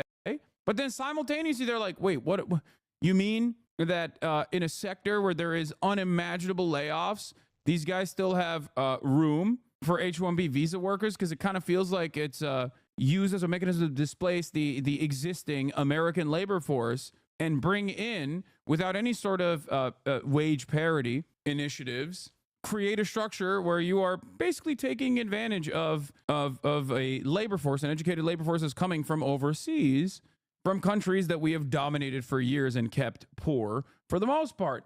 And it's odd. It's odd to take this approach where you're like, we have to start killing Guatemalan immigrants at the border, and then simultaneously say, Bernie is the real racist. Here's an example of this. Here's a prominent example of this from prominent liberal, not even prominent, but just like a liberal that loves complaining. Kentuckian Melanconiste says, liberals calling Bernie anti-immigrant for correctly pointing out that corporations love H-1Bs because it lets them exploit immigrant workers is real rich considering how ready and willing, yada, yada, yada. Armand Domaluski responds and says, we're calling Bernie out because he, A, explicitly lies about the program, saying it covers cashiers and dog walkers, and B, he parrots reactionary arguments about immigrants cutting American wages, which is a flat-out lie. Not that long ago, only a couple months prior, he says Kamala Harris ended the Trump border crisis. Barbarism critic says the audacity of these libs have to pretend they weren't repeating right-wing border crisis bullshit and promoting Donald Trump's immigration bill not 2 months ago. I wonder what's worse for immigrants, reforming the H-1B program or shutting down the border. They truly expect none of us to have a longer memory than Dianne Feinstein. Why do companies want H-1B workers when they could probably outsource for cheaper? They are already doing that. With IT, especially with outsourcing becoming more easily accessible, people oftentimes do outsource. But that's the H-1B, the H-1B visa program is outsourcing in and of itself. That's what it is. H-1B visa is outsourcing for jobs that require you to be here. Matt Bruning responds to Noah Smith. It's just absolutely pathetic watching leftists trying to hop on every right populist bandwagon 3 weeks late. Oh, hey guys, we hate Indians taking your jobs too. Aren't we cool and populist? Most pathetic political movement. I think this is a false interpretation, understandably, from Noah Smith, who is paid to be wrong. I don't think that leftists are saying that. Can you explain how H-1B immigrants earning a wage of $120K are indentured slaves? How is calling these people dog trainers not a Nazi dog whistle? Oh, easy answer. White workers of the world unite. This is yours and Bernie's take, by the way. Yes, you guys are nativists. Yeah, I'm obviously a white nationalist, white nativist guy, and certainly not someone who's been living on U.S. soil since the year 2009. Who has advocated for immigrants in more comprehensive ways than you ever will for the rest of your life, as, you know, I am an anchor baby myself. But thank you. Thank you. All right, here's the thing. Can you explain how immigrants earning a wage of $120K are indentured slaves? Great question. Let me tell you. If the actual job for that process, which is already lower than what it's supposed to be, because it's, you know, that's how you generate profits under capitalism. If the actual job previously, the wages for that same job previously was $200,000, and now you are able to make someone do more work for only $120,000, then yes, you have successfully lowered the price, lowered the wages for that same exact job, and you're even getting more output from that same worker. Why are you getting more output from that same worker? Because that worker has an additional vector of exploitation. If they lose their job, they have 2 months to gain, 2 months to find gainful employment, or else they get deported. This is something that I've talked about quite a bit. This is just you know, incredibly coercive. That is how it works.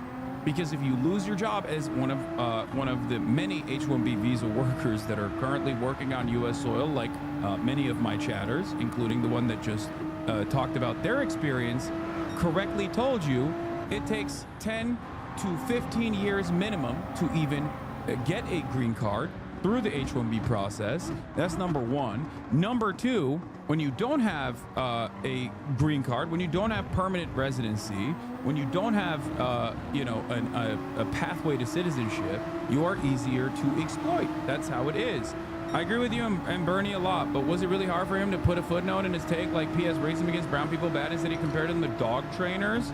No, the reason why he brings up dog trainers in his argument is because the H-1B visa program is not for the tippy top of labor, and there's no other way to get these guys to work in highly specialized fields. And instead, H-1B visa workers are used in entry-level positions to outsource American laborers.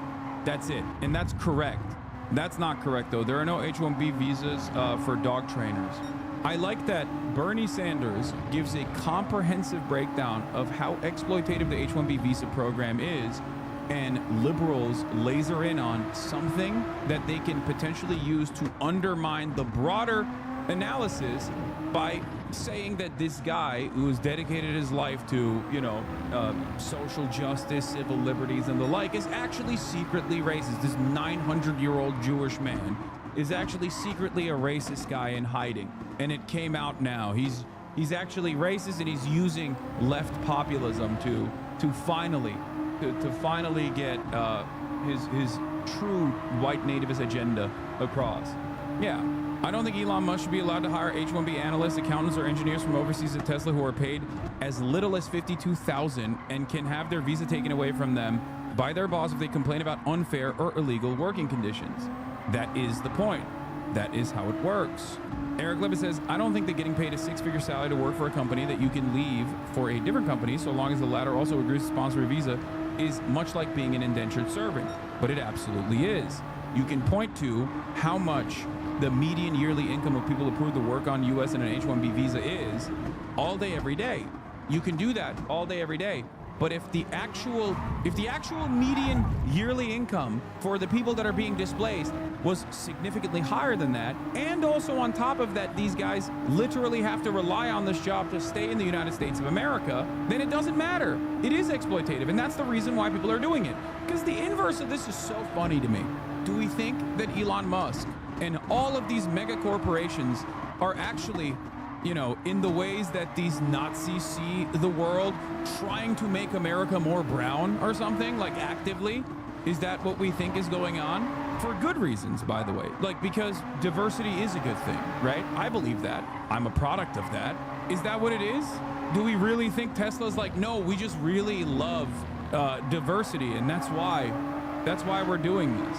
Who are these baby brain chatters? Liberals were already pro-deporting us and wanted to destabilize Mexico with their New York Times hit pieces on judge elections in Mexico, and now with the New York Times story about how homemade fentanyl on top is a gas range stove is crazy. Fentanyl requires a functioning lab with ventilation systems. Yeah, that's what's really funny. That chatter's an idiot. I'm a software engineer and data scientist. Visa workers are paid on average 30 to 40% less, and the cost of importing the visa workers are on the government as tax credits, and they're used to threaten local engineers from asking for raises. Is very exploitative. Neoliberalism started this insane practice before it was just immigration. This is not nativist nationalist take. It's just a way for liberals to maintain the current status. And some are duped into thinking that this is a way to do anti-racism. And there is a lot of racism involved in this conversation, which is something that I frequently cover as well. And it's always funny because some people will come in here and be like, why aren't you talking about the racism angle when I do? Or when they come in and say, why are you talking so much about the racism angle? This is about displacing American laborers, which I also talk about. It's both. Anyone who says American jobs for Americans is racist or proving that they think Americans are white only, yeah, that's also another part of this conversation as well. So what's really interesting about this story, in my opinion, is that there is evidence across the board that even suggests that H-1B visa worker programs are not used as a mechanism to suppress American wages. Now, the irony there is that it's not because the documented migration coming into the country is actually getting paid fairly.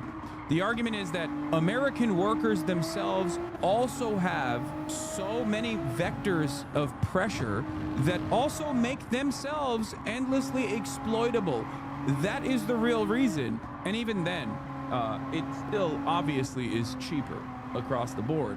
But beyond the wages, the real vector of exploitation for H-1B visa workers comes from the fact that you can make them do two people's jobs.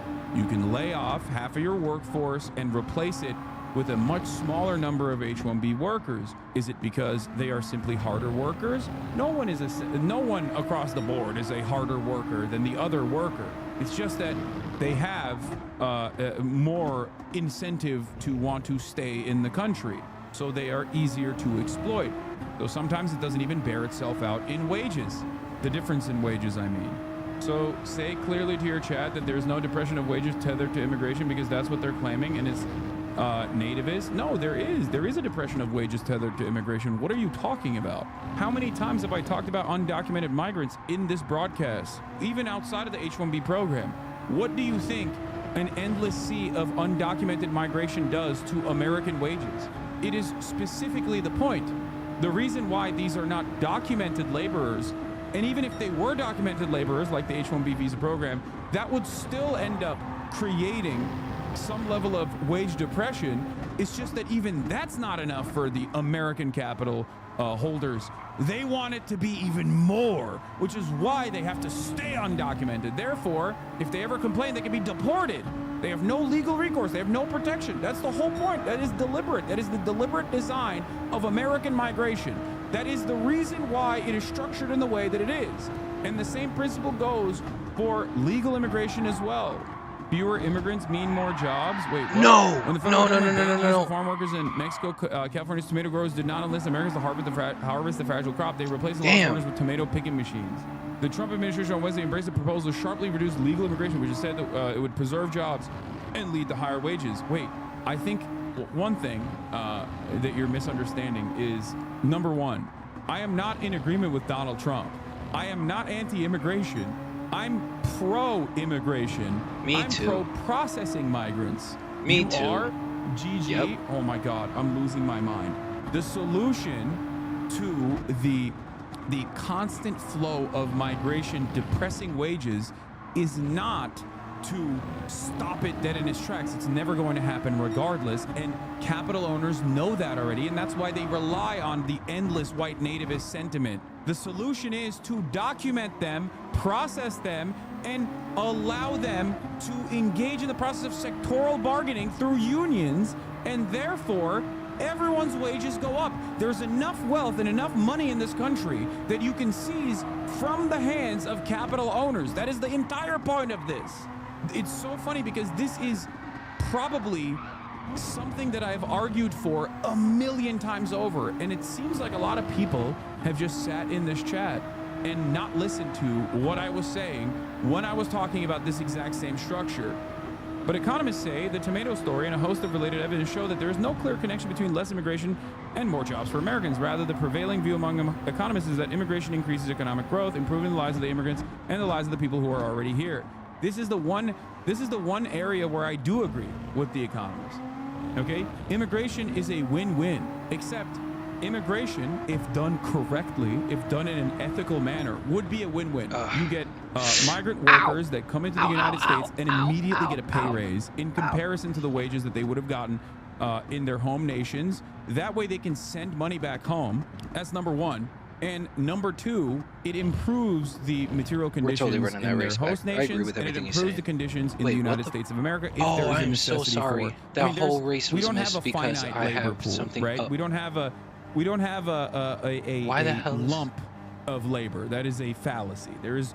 But Hang the on. way that the immigration structure is designed, Oh, where no, I you was do looking actually at have a the second-class wrong thing. migration and a permanent underclass in the form of undocumented laborers, you do create a lump of labor. Or rather, you do create a structure where you can basically depress the wages across the board because they can always be replaced. American laborers can always be replaced with undocumented laborers.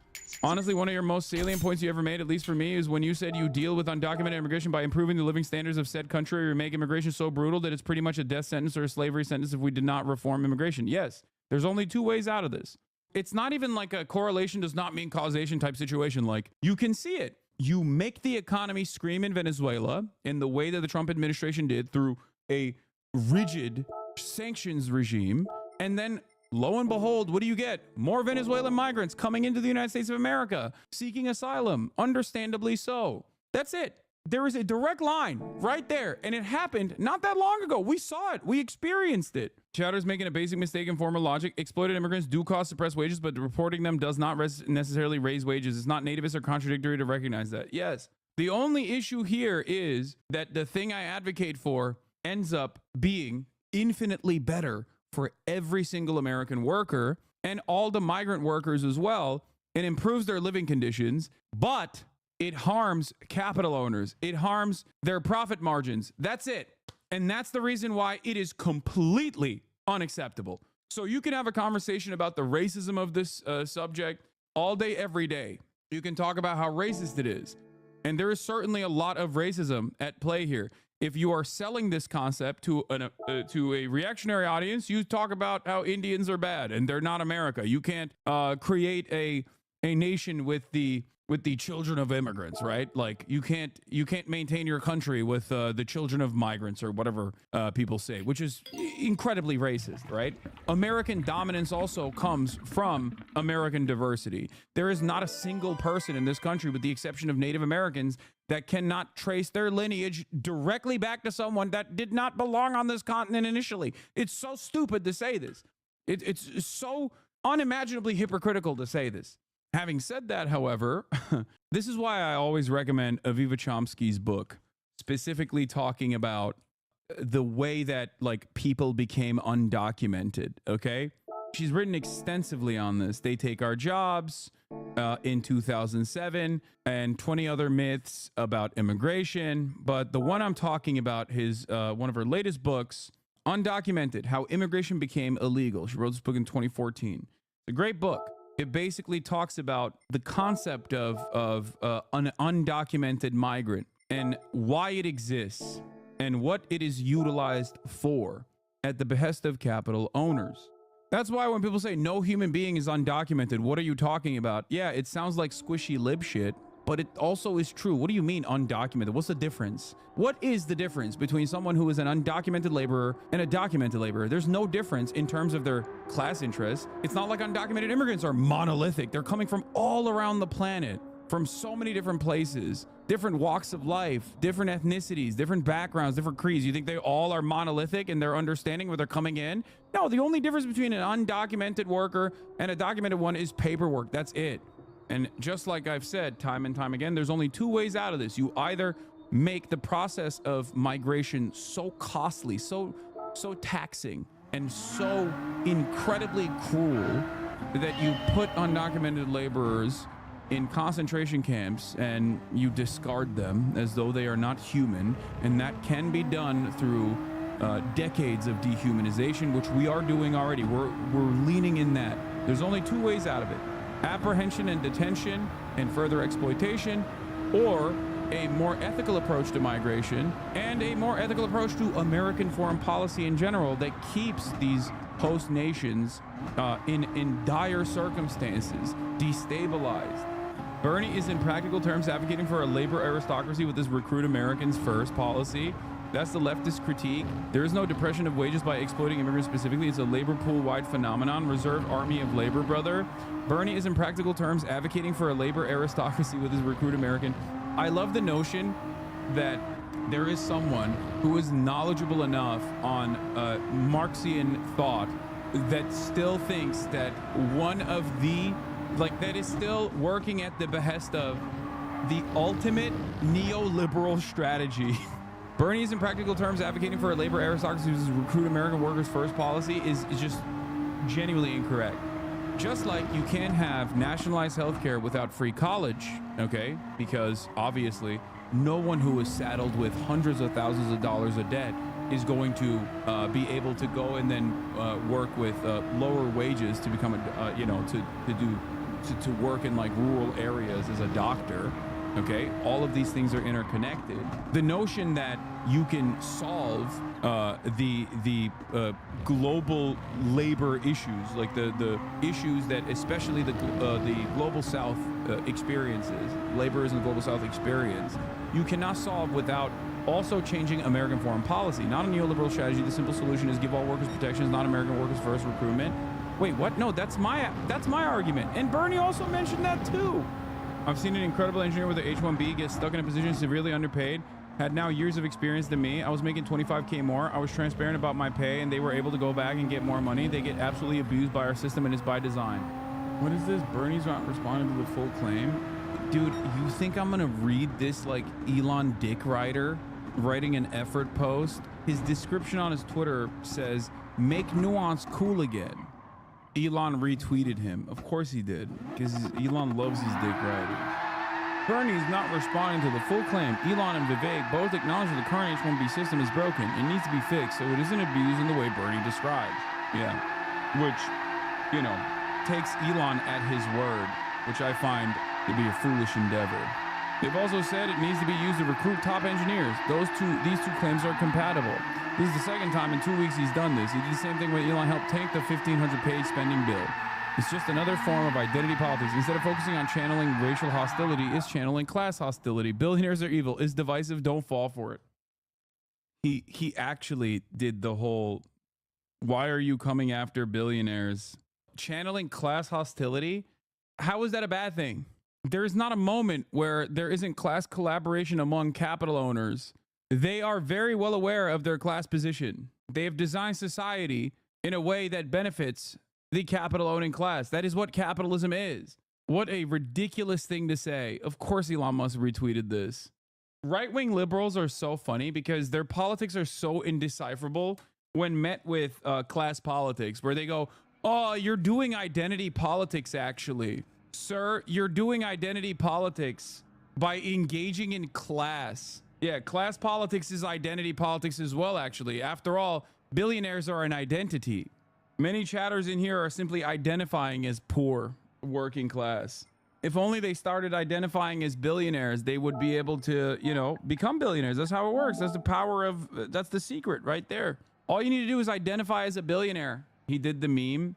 Yeah, don't replace the culture war with class war, bro. Please don't worry about why you pay more in taxes to billionaires. Worry about the war on Christmas, the trans agenda. Please, bro. Stay distracted, bro. Yeah. Person of C-suite. POC. Person of capital, please. The real POCs are not people of color. It's people of capital. Here's where Bernard has been on this issue, okay? We covered the irony of a lot of people who were 100% on board with the reactionary anti-immigrant sentiment expressed by the Democratic Party at a time when undocumented migrants are under attack, and how much these very same liberals were advocating for that, only to turn around and be like, and Bernie is wrong when he says that the H-1B visa structure is created in a way to displace American laborers with migrant laborers that can be exploited even further than the American laborers, which are already hyper exploited. To be computer professionals, engineers, university professors. Just can't find anybody to be a university professor. Accountants, I guess Americans don't add very well. We can't do that work. Financial analysis. Nurses, I guess we just don't have the capability of producing nurses. Psychologists, Americans, I guess, can't do that. Lawyers. My God, if there's anything the United States is capable of producing are lawyers, but I guess we need more lawyers to come into this country as well, and elementary school teachers. Madam President, I guess the young people who graduate college in America are not quite qualified. To be so for real, last year was kind of a lot for me. I was just feeling kind of like burned out and stuck. At some points, I struggled to see things getting better. So I made a hard decision to take a step back from some things and to just really work on my mental health. And a huge part of that for me has been therapy. At first, the idea of adding something into my schedule sounded a little overwhelming, but trust me when I say therapy can make a huge impact on your mental health. There's something about carving out space and time for yourself to sit and unpack and vent and talk to a therapist and reassess and realign with what you're passionate about, set boundaries and track all of those things. It's just so important. I have loved using BetterHelp. First off, they're fully online, which is just super convenient and super flexible, and I feel more comfortable being in my own home. Finding a therapist is kind of like finding a relationship. You have to find somebody you feel comfortable talking with, that communicates similarly to you, that you can just like vibe with. And BetterHelp has a network of over 30,000 licensed therapists on their platform. All of them have different backgrounds, focuses, specialties. I also really appreciate that they let you change therapists without any sort of fee. I actually changed therapists like 3 or 4 times when I was trying to find somebody I liked. Your present does not define your possibilities. Any time is an okay time to start making positive change. Consider trying therapy with BetterHelp.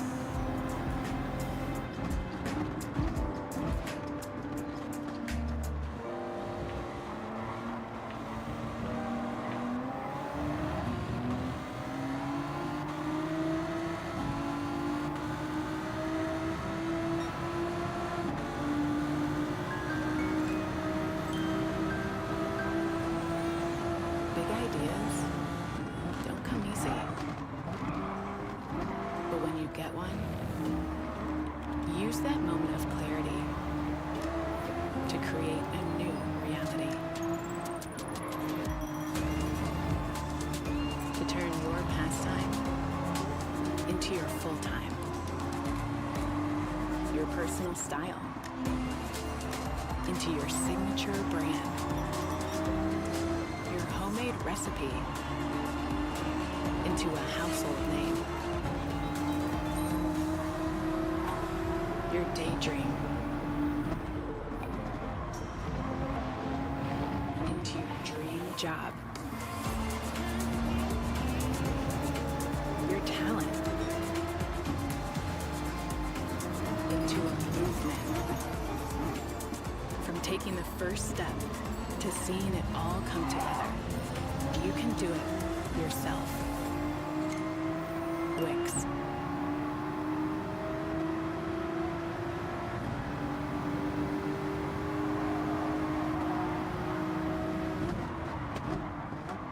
Qualified to be school teachers.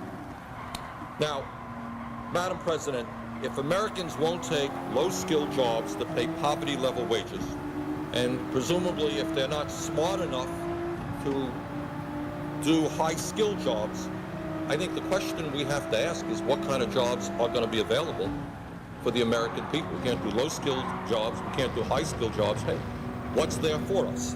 And I happen to think that the Congress should be spending a lot more time discussing this issue and making it easier for us to create decent paying jobs for American workers instead of allowing corporate interests to drive wages down by importing more and more people into this country to do the work that Americans should be doing. So Matt Brunig has a response. The various guest worker programs have drawn left-wing concerns for a long time. It was a major focus of Jobs with Justice when I worked there in 2011. EPI had a big H-1B report in 2020. You should broaden your informational universe, he says, which is the kindest way to dunk on Noah Smith. Basic argument is that guest worker programs create a second-class tier of worker, which is bad for both the guest worker, exploited, vulnerable to abuse, and native workers, undermined by second-class worker tier. It's basically the same argument as abusive independent contractor status. Of course, the challenge is that these issues could be resolved by reducing guest work and increasing actual immigration, which draws other sorts of opposition, or reducing guest work without increasing actual immigration, which also draws other sorts of opposition. Another possible solution I've thought about would be universal unionization, sectoral bargaining, the usual stuff. I don't know. It seems like that could be a way to solve the problem. It just seems like it doesn't matter. I was muted that whole time. It doesn't matter. My bad. What's up, India, Anito? China, I agree with everything this person's saying, by the way. Oakland But or yeah. Ohio, Springfield, Ohio, doesn't matter. As long as you're a part of sectoral bargaining created by a union structure. I mean, I wasn't really saying much. I was just focused on the race anyway, but wage and benefits, compensation and benefits that are given to you regardless. Feels like that's a more ethical process. Now, of course, that's crazy. Why is that crazy? Because that would undermine the profit seekers. That would ruin capital owners. You cannot do that. Incorporating guest workers into a collectively bargained agreements where they are necessarily equal and treated the same as other unit members would go a long way. It would be interesting to see what H-1B employers would say about mandatory collective bargaining for any employer using a guest worker program. I know Elon wouldn't be too happy. He's already of the mind that native Tesla workers shouldn't be allowed to unionize. Bernie's position should have been how the U.S. should protect H-1B workers, that they could be leveraged against other workers. His angle was a business fighting against a union is so crazy. As well in the argument. But if you are an American politician and you are watching certain sectors eviscerated, mass layoffs for tech workers that are highly skilled workers, American tech workers that are highly skilled, educated, and underemployed, then yeah, I think mentioning that first and foremost is apt, especially because he did also mention protections for the H-1B visa workers as well. But Bernie said dog trainers, and I didn't like that phrasing, so we unfortunately must continue the status quo. Yeah. H-1B visa workers only want to come into America because we've destroyed their home domestic economies, and a lot of these job sectors are held them back, so they're decades behind. I mean, that's one part of it. We got to get in some Call of Duty one day, too. Seeing a tremendous when you're in the mood for Norwegian workers coming into the United States of America in the tech sector or something, you know what I mean? That is wrong. They do come, but they get their green cards faster. No, not by the same numbers, though. I mean, I would love a breakdown of where H-1B visa migrant workers are coming from overwhelmingly. I would suspect that it's overwhelmingly from countries that are poorer across the board. 420, oh my God. H-1B visa petitions by gender and country of birth fiscal year in 2019, 74% is from India, 11% is from mainland China, 1% is from Canada, 0% is from, jeez and Lord mercy. Scum must really be fire. The total Scum number must is really 33. be like, I bet it is small, too. It's just 0%. There's also different ways of getting legal permanent residency in the United States of America for different countries. So this doesn't show the entirety of the story. If you're from a country without many H-1B holders or petitions, the H-1B program actually works and you can get your green card faster. There's also obviously the number of citizens that live in those countries, obviously, much larger country. Why Indians in particular? What knowledge do I lack here? Massive country, living conditions are not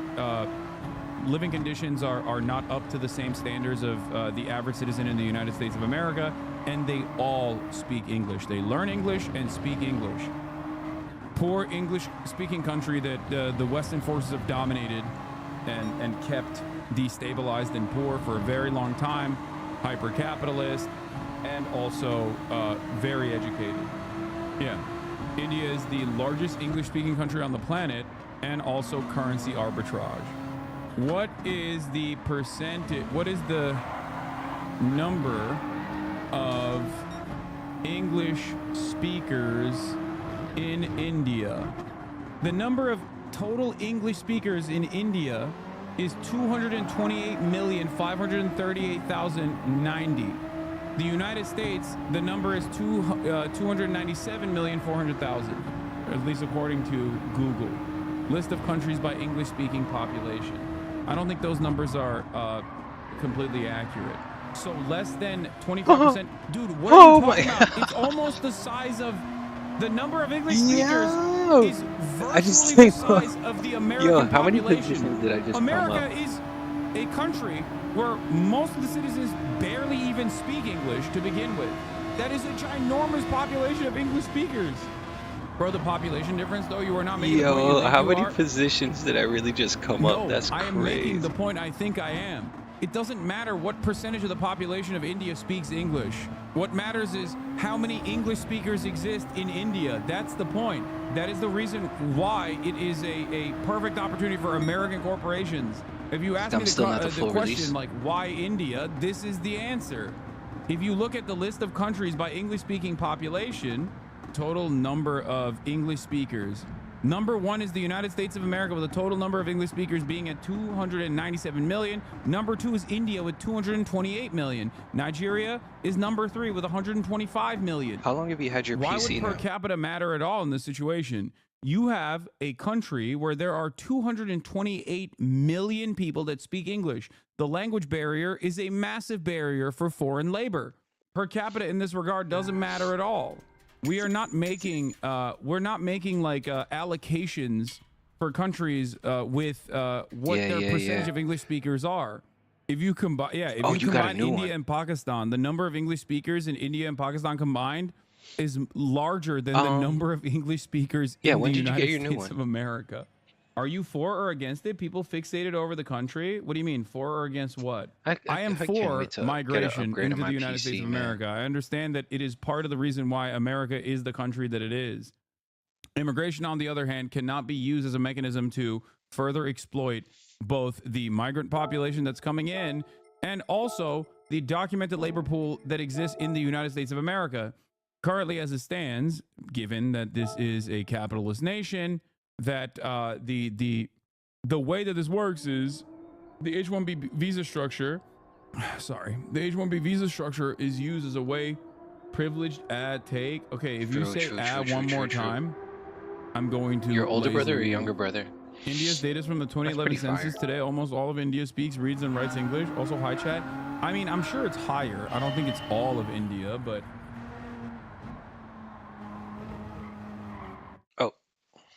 Video's over. I did want to see this one. This one's long though, but I'm gonna play it anyway.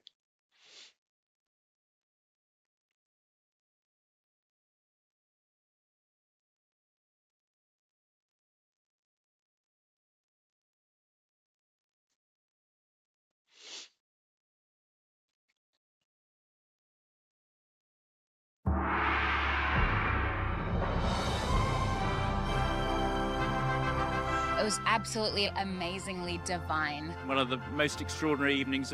He said, well, am I going to run for prime minister or governor? You tell me. I said, I don't know. Let's make it governor. I like it. What? Okay.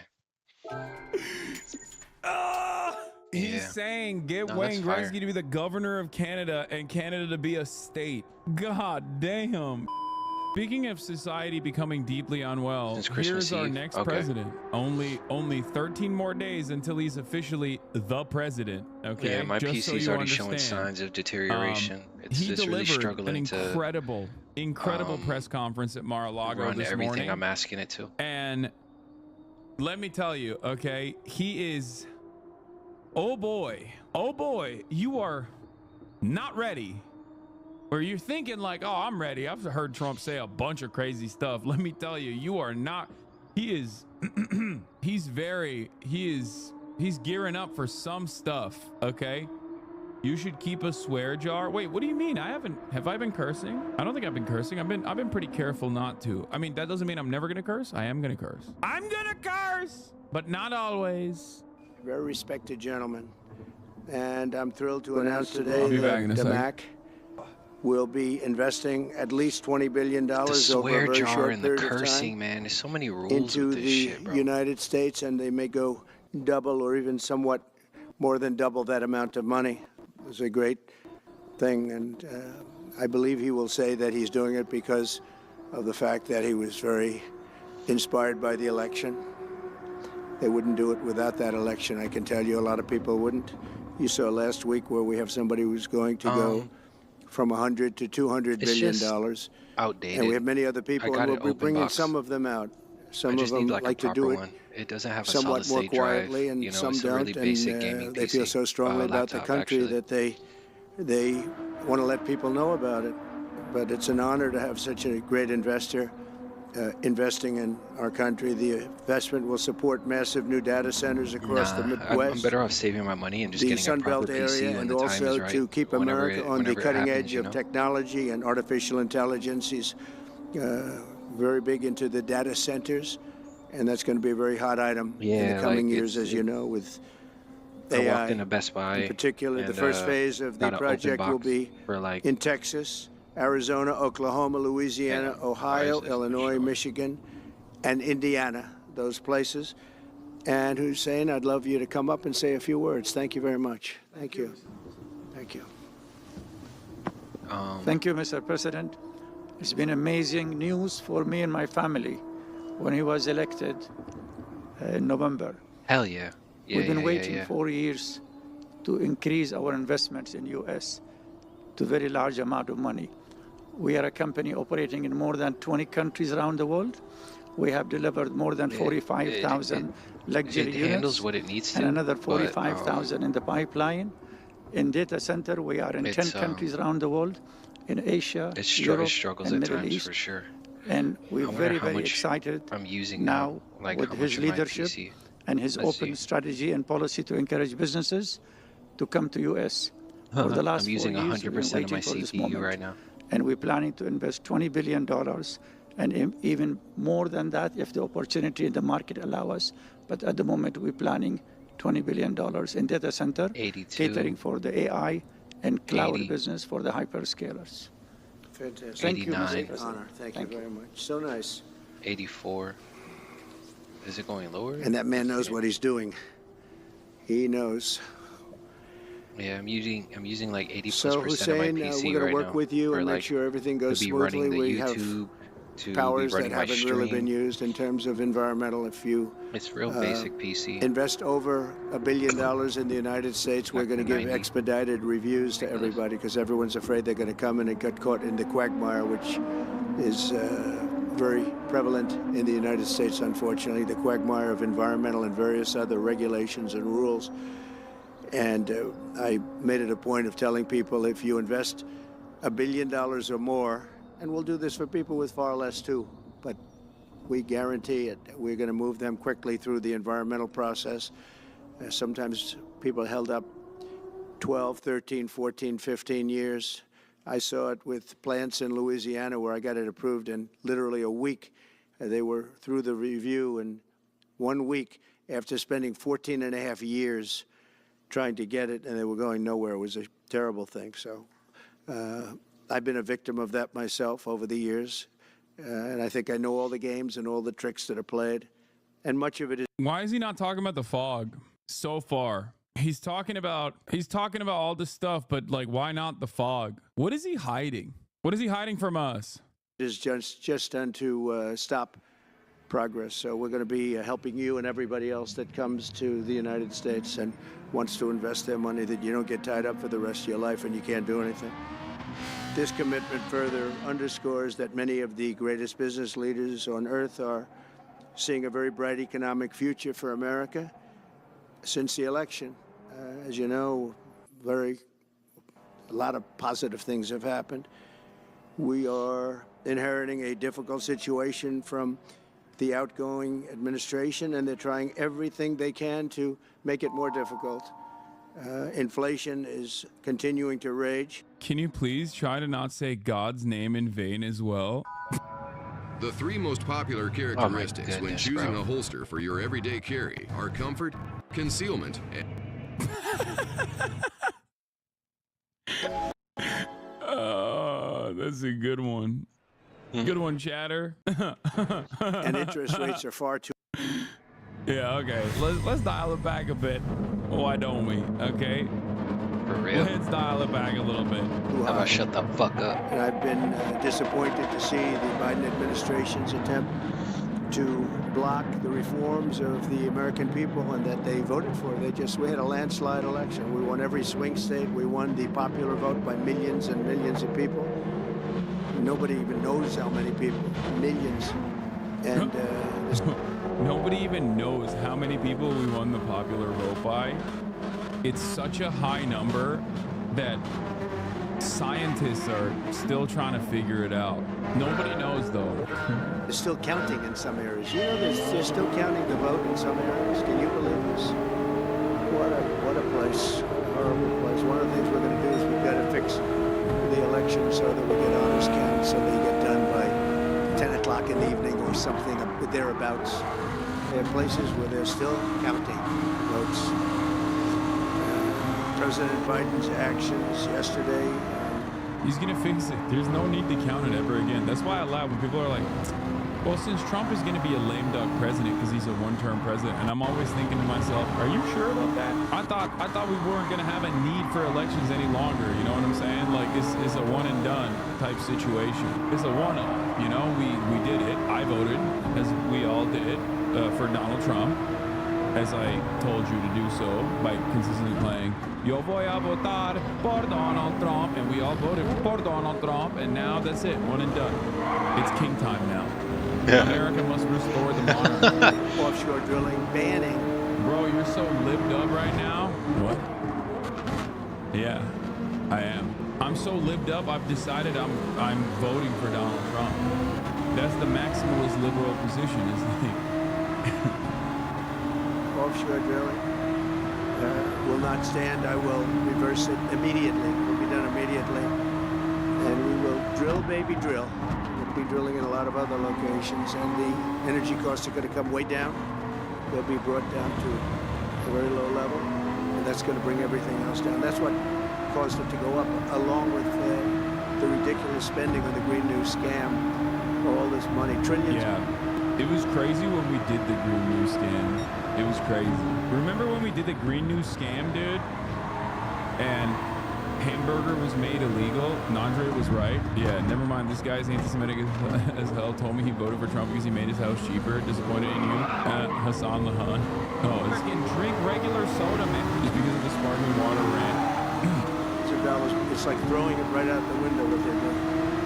And they're trying to spend so much now. They're just taking money and giving it to anybody that wants it for any project at all if it's certified under the Green New scam. And they don't work, and it's too expensive. Oh, damn, that's a great one. I hate how he doesn't call it the Green New Steel. I think maybe there's a positive, too positive of an association with Green New Steel. Maybe that's why. Because it's like, oh, it's a steel, you know? Like, that could be positive. Like, oh, it's basically a steal. You might as well do it. That type of situation. That's why he's saying Green New Scam. Even though I do like Green New Steel. But I guess it's also kind of close to Stop the Steal. You don't want to confuse these guys, you know? They don't have a lot going on up there. And, you know, they told me that we're going to do everything possible to make this transition to the new administration very smooth. It's not smooth because they're doing that. They're playing with the courts, as you know. They've been playing with the courts for 4 years. Probably got me more votes because I got the highest number of votes ever gotten by a Republican, by far, actually, by a lot. And, you know, we had a great election, so I guess it didn't work. But even to this day, they're playing with the courts. They're friendly judges that like to try and make everybody happy on the Democrat side. It's called lawfare. It's called weaponization of justice, and it's happened at a level nobody's ever seen before. So many. It's true. I defeated deranged Jack Smith. He's a deranged individual. I guess he's on his way back to The Hague. And we won those cases. Those were the biggest ones. And the press made such a big deal out of him. It's true. He was deranged. He was so deranged, dude. My goat. He won. Teflon Don. Nothing wrong. We did nothing wrong on anything. And the people saw that. You know, when they vote when a Republican, it's not easy for a Republican. When a Republican wins the popular vote by millions and wins all 7 of the swing states, people said, well, he could win 4. We won all 7, and we won them by a lot. And that tells you we won. That tells, and they've been watching this injustice. I call it the Injustice Department. What they've done is so bad. The whole world is got him.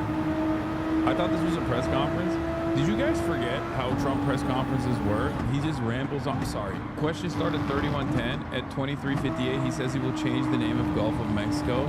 Yeah, that was amazing. This is how it works, chatters. You forgot he weaves for an hour, okay? He talks about how he won the election by numbers no one has ever seen before, okay? He's got quads. They're using the Hadron Collider to do computational processes no one's ever seen before to find numbers that do not exist in the textbooks to figure out what the margins of victory look like for me. That's right, quads!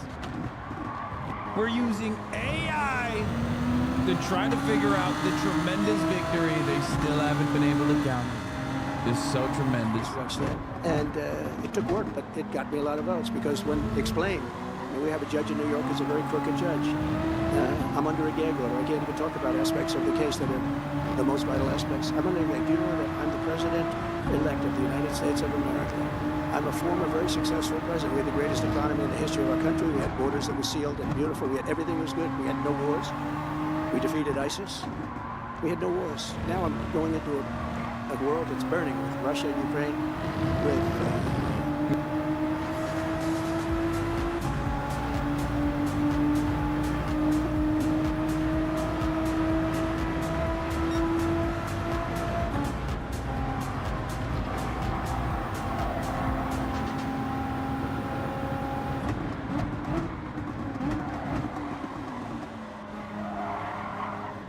I'm tired. This race is a wash. The magic days in Paris are not over. Are you ready to take off? Seize the best price on your flight today with French B.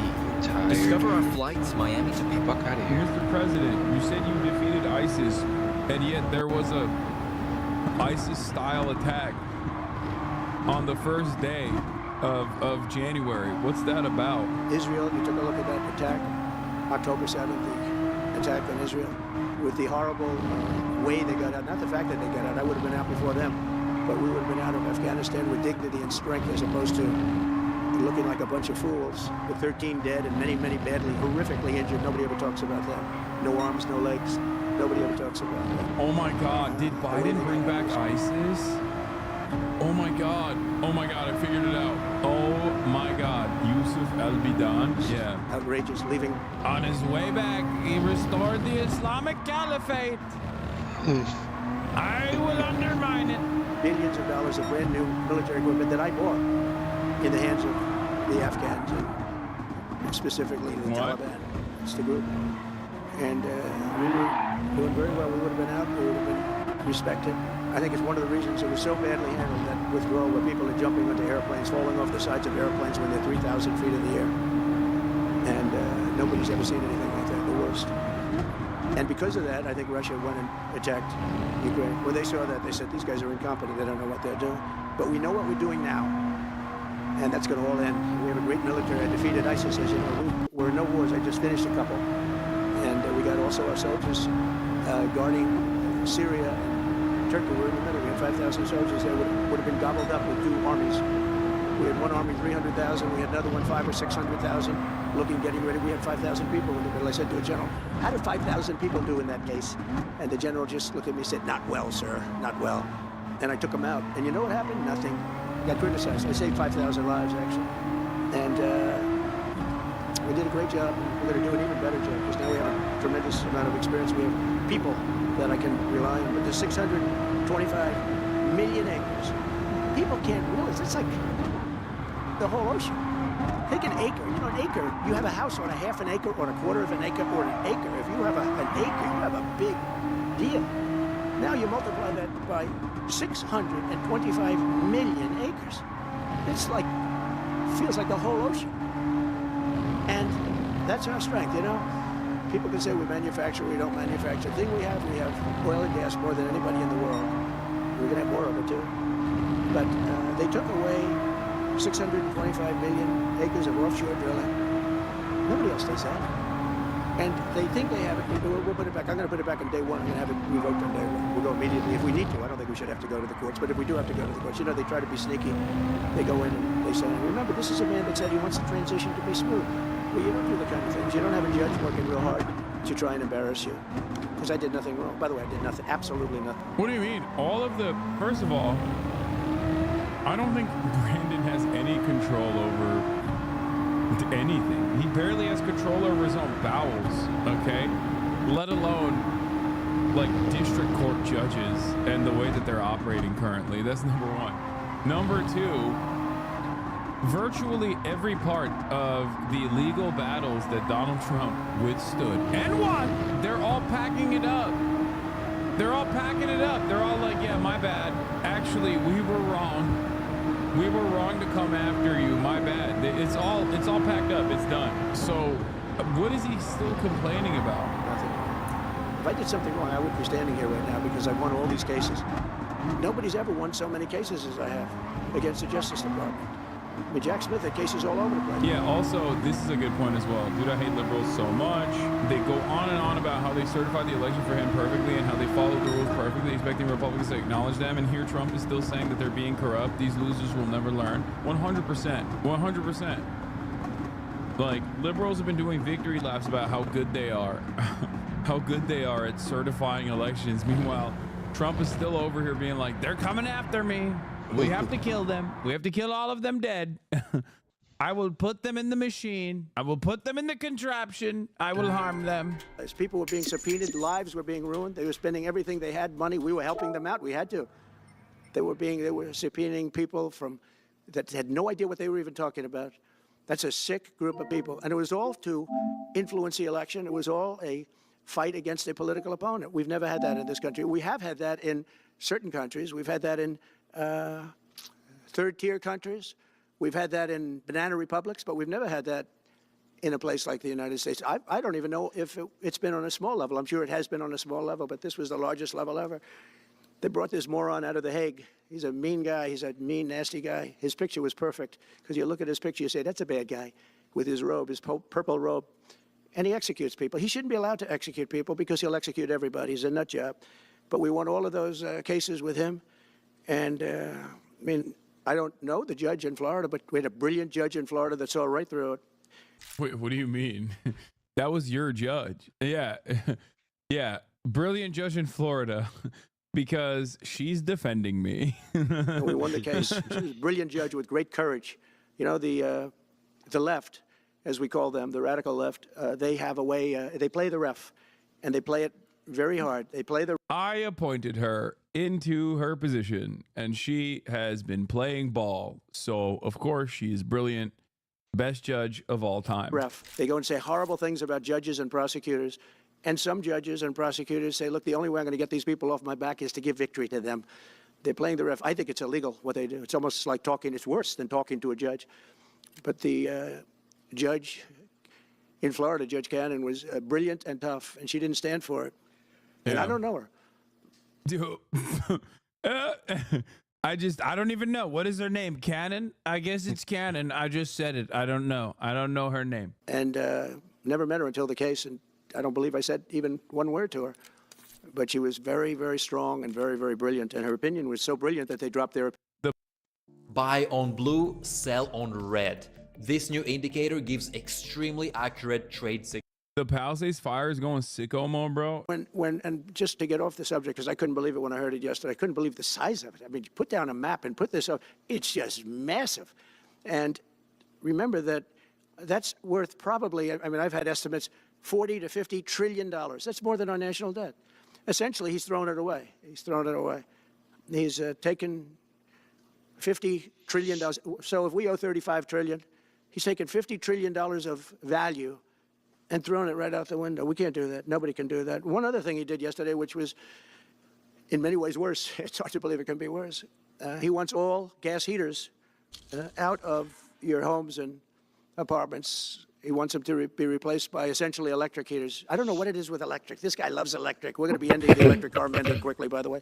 This guy loves electric. And we don't have enough electricity. And then we have AI where we need more. And he wants everybody to have an electric heater instead of a gas heater. He's like, yeah, we gotta use the electricity. We gotta use our grid for the AI and not like electric heaters and things of that nature that are genuinely better, not for the environment necessarily, but just for like the health of the people. We are gonna make sure that people are getting carbon monoxide poisoning. I do not care. We are gonna. How else will they vote for me? Unless they have, unless they're introduced to these toxic fumes at an early age and then maybe have cancer down the line. How else will we make sure that our beautiful industry of healthcare continues contributing to the GDP? Gas heater is much less expensive. The heat is much better. It's a much better heat. As the expression goes, you don't itch. Does anybody have a heater where you go and you're scratching? And that's what they want you to have. They don't want you to have gas where you don't have the problems of the electric. And the source is plentiful. They're much cheaper to operate. They're much better. They work much better. They look much better. 60% of cars and cars, he wants them all removed. I've seen some boys. There's something wrong with them. There's something wrong with them. They also want to go back, and they have already started. When you buy a I was in the army for 5 years. Even in areas that have so much water, you don't know what to do. It's called rain. It comes down from heaven.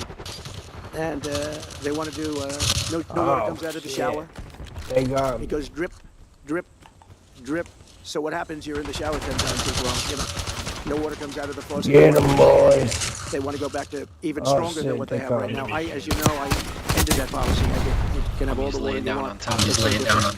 Especially in certain areas, you have so much water here. Hey, do y'all know the policy for what you can and can't say on freaking because I got suspended. Oh shit! I don't know. And you know what people do? They keep pressing, keep it going. They end up using. Wait, you said what? Likewise, washing machines. I got suspended for Call of Duty for like being drunk and talking shit. So I have no idea what to say. You end up using more water.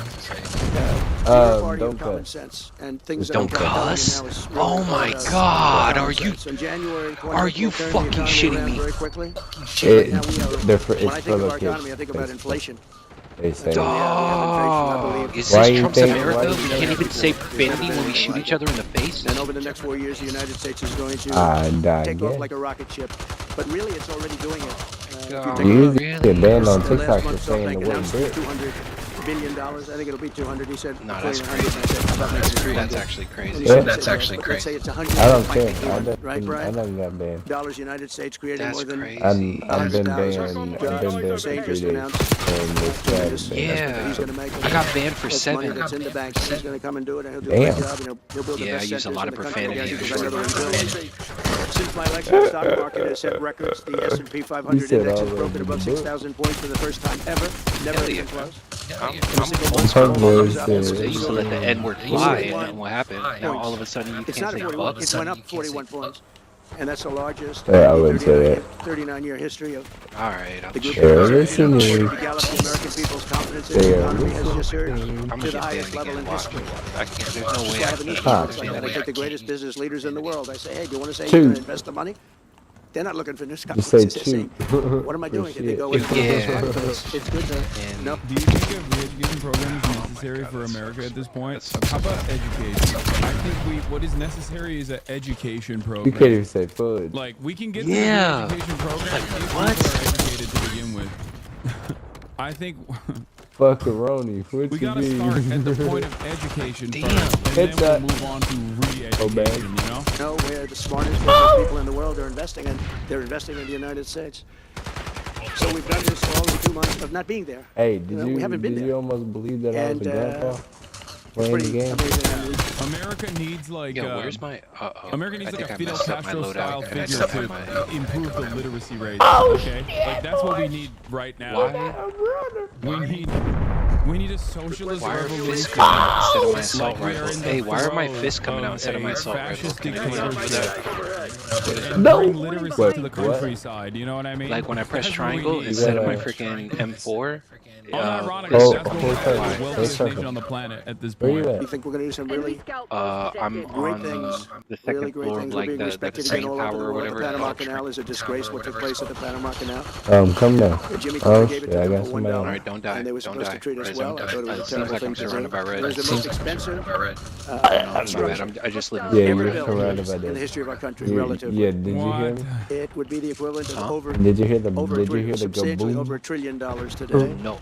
I'm also listening to a podcast. What's your name? I can hear y'all pretty clearly. Dad 3. They paid people 5 times Yeah, Dade more to County take the job. Fresh. Many of those people died. The 3s are Dade Oh, that's me. But yeah. the deal is that look. They don't treat us fairly. They charge more for our ships than they charge for ships of other countries. They charge more for he wants to take the Panama Canal. He wants to seize it. He wants to take the Panama Canal. He wants to take Greenland. And he also wants to bomb Mexico. Just don't. And he wants to Why cussing? Through Don't economic warfare, he said. He wants to create economic pressure for Canada until the point of annexation. Got him. This is the peaceful dub. You see, Donald Trump wants to do all of this, but in a peaceful way. Okay? There's one jumping Because in the he's window. a peaceful dog. Yeah, no, he's For our not. Navy, in charge for navies of other countries. They laugh at us because they think we're stupid. But we're not stupid How many anymore. ARs you got, So bro? the Panama Canal is under discussion with them right now. Well, They what violated guns you got, bro? every aspect of I'm the using agreement, the, and they morally what gun am I violated it using? also.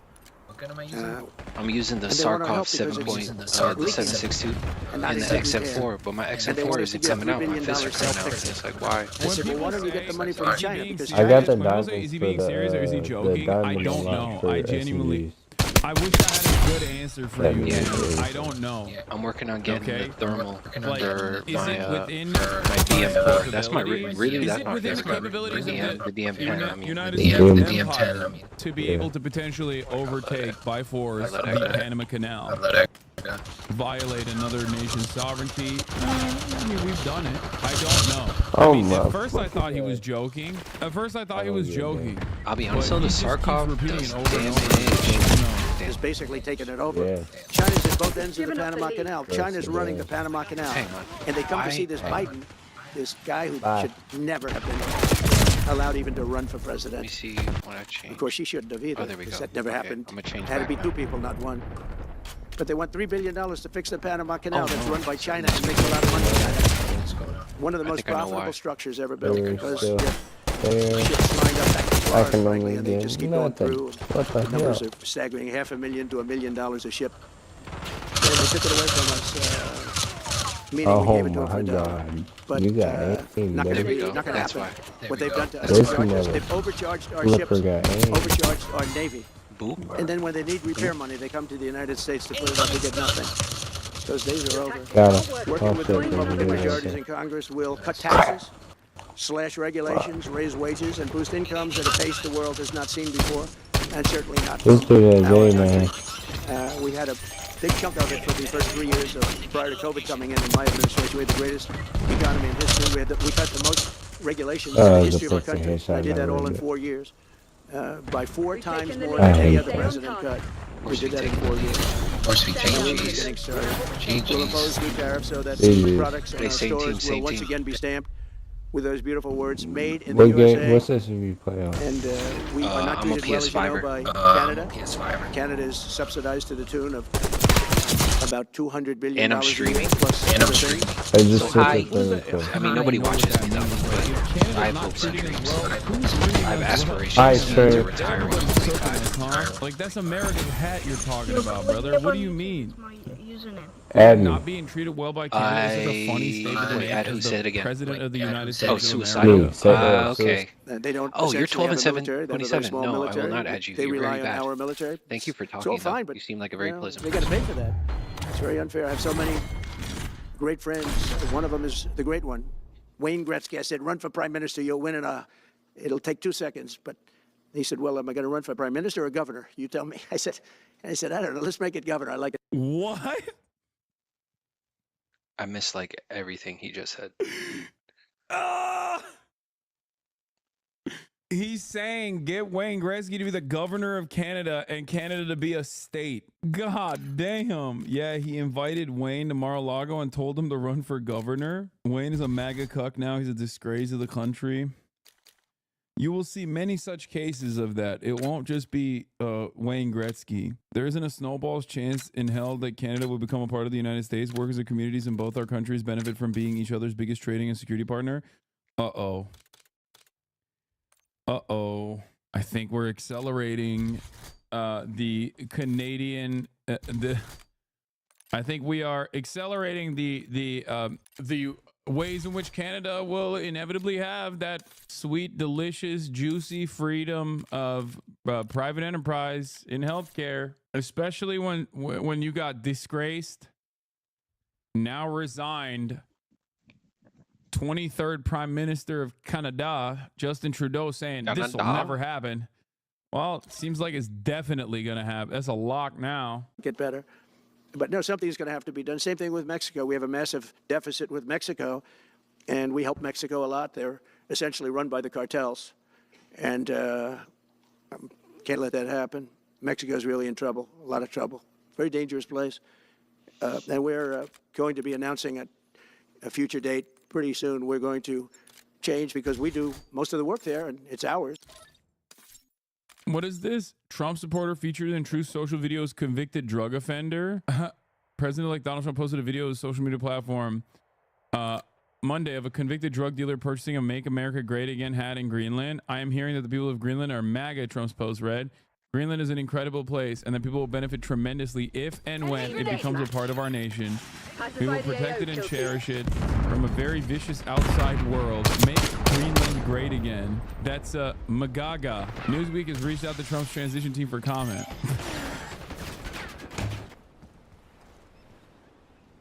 Of course he looks like that. No! Oh God. Oh no. Oh my God. Oh, no way. The U.S. has considered acquiring Greenland several times in the past, with the most recent No, I will not accept that. You played horribly. I will accept people that are good. Closer to New York than the Danish capital, Copenhagen. Copenhagen. Donald Trump speaks in Mar-a-Lago, Florida in January 2024. Timmy Zeeb is in a video posted by Truth Social is a drug dealer in Greenland. He was sentenced to 4 years in prison in one of the country's largest cannabis cases. I mean, I'm hearing that the people of Greenland are MAGA. My son, Don Jr., and he's going to pardon him. He's going to take Greenland. Wow. He's going to turn Greenland into America, and then he's going to pardon this man because of the cannabis crimes that he committed. Wait, let's see. I want to watch the video. Okay. So, like, if you could tell Trump anything, what would it be? Bios. Buy Greenland? Why do you want Trump to buy Greenland? Because we don't need to anymore. We get ripped every year. Wait, why does he sound like he's Maori? What the hell is this accent, man? We don't want it, miss. We don't want it. We don't want to be colonized by. We don't want to be colonized by Copenhagen no more, miss. 2 and 6 is crazy. What the hell? Also, what's up with this universality of hogs? Like, why does he look like 4G Auto Blow? Like, why do they always have this painted on beard? 4G Auto Snow Blow? They're everywhere. I'm not looking. That is hilarious. 5,000 years of Chinese music and dance in one night. A spectacle. Okay, so no profanity. Maybe I should add him. Yeah, I will add him. I'll add him. Simply astounding to watch. Let me add him. I feel like I'm gonna regret adding him, but I'm gonna add him. Experience Shen Yun. An all-new program every year. Wait. I wonder if I'll regret that. I wonder if he'll regret it. Oh my goodness, particularly from the stage outward, but also the audience is so involved. You just felt good inside. We were leaving here as high as a kite. What they did tonight was a form of medicine. It was a perfect prescription for joy and pageantry and beauty and honor, and we needed it. People nowadays go to the doctors, psychiatrists. That wasn't a headshot? That wasn't a headshot. Are you serious? This is the anti-depressant. Thank you. The best. You can feel the love, 6 and 8. Let's see if I can't I can say this as a get priest, back it's a real into the spiritual positive. experience. I knew it was going to be good. It's a billion times better than I even thought it would be. I'm going to tell everyone to come see it. You have to. We need this in our lives. Have to come. Oh my goodness. I'm not catching a break right now.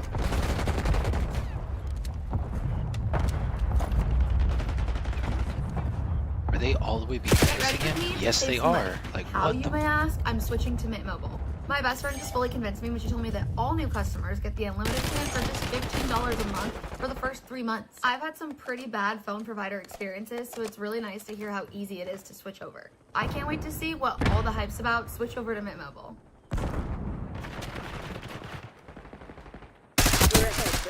Thank you. Marshall's people are no fools. 7 and 9. Ooh.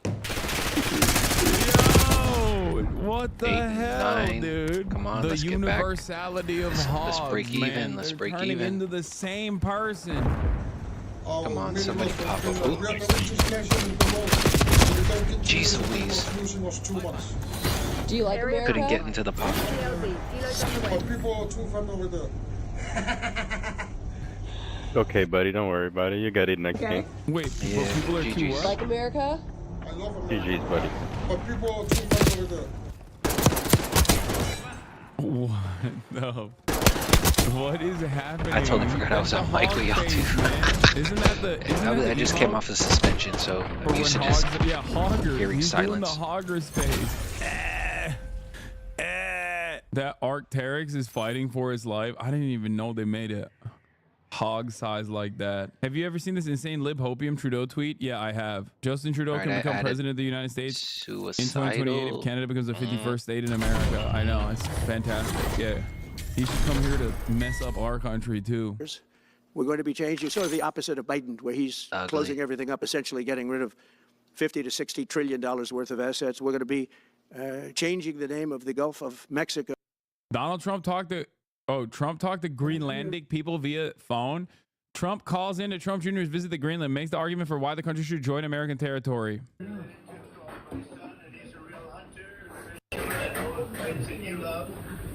I thought it'd be great to go up there with his two very talented friends and the other group, a lot of other people. So I just want to say that hideout? Okay, I'm down for a hideout. It needs security for itself, but it also needs security very much for the world. The location really, you see the What time is it? It's 7:04. I've been streaming. Technically, I've probably been streaming for 12 hours, but I was having technical difficulties, so I had to chop it in half. Yeah, they're not the ships you want to know about. Our country needs it, and the whole world needs it.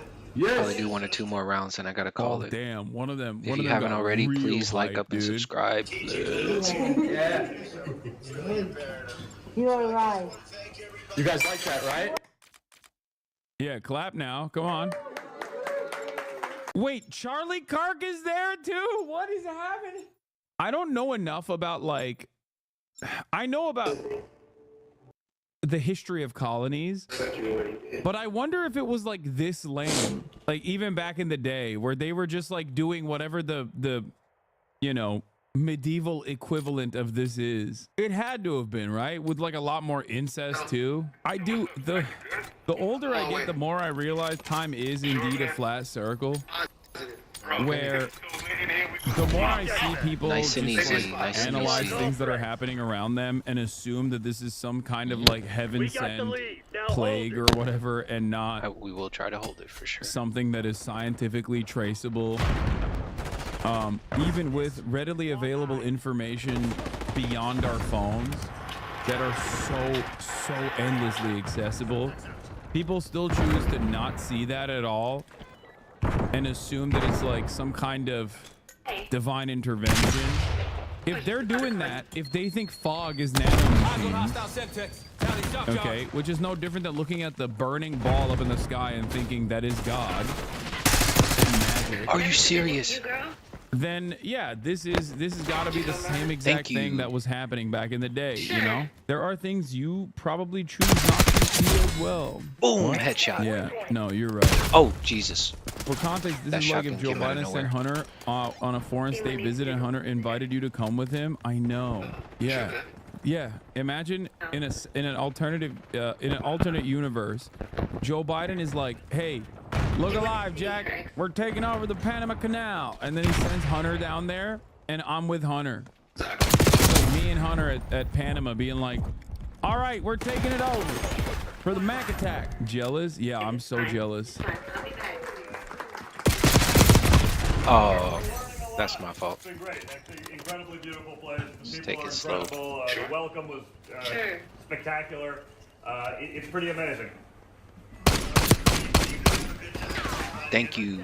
We're going to treat you well. You know that. And just take care of yourselves. Thank you all very much. See you soon. Thank you. Yeah, I thought Trump was the great isolationist. What happened? I thought he was America first. Where you at?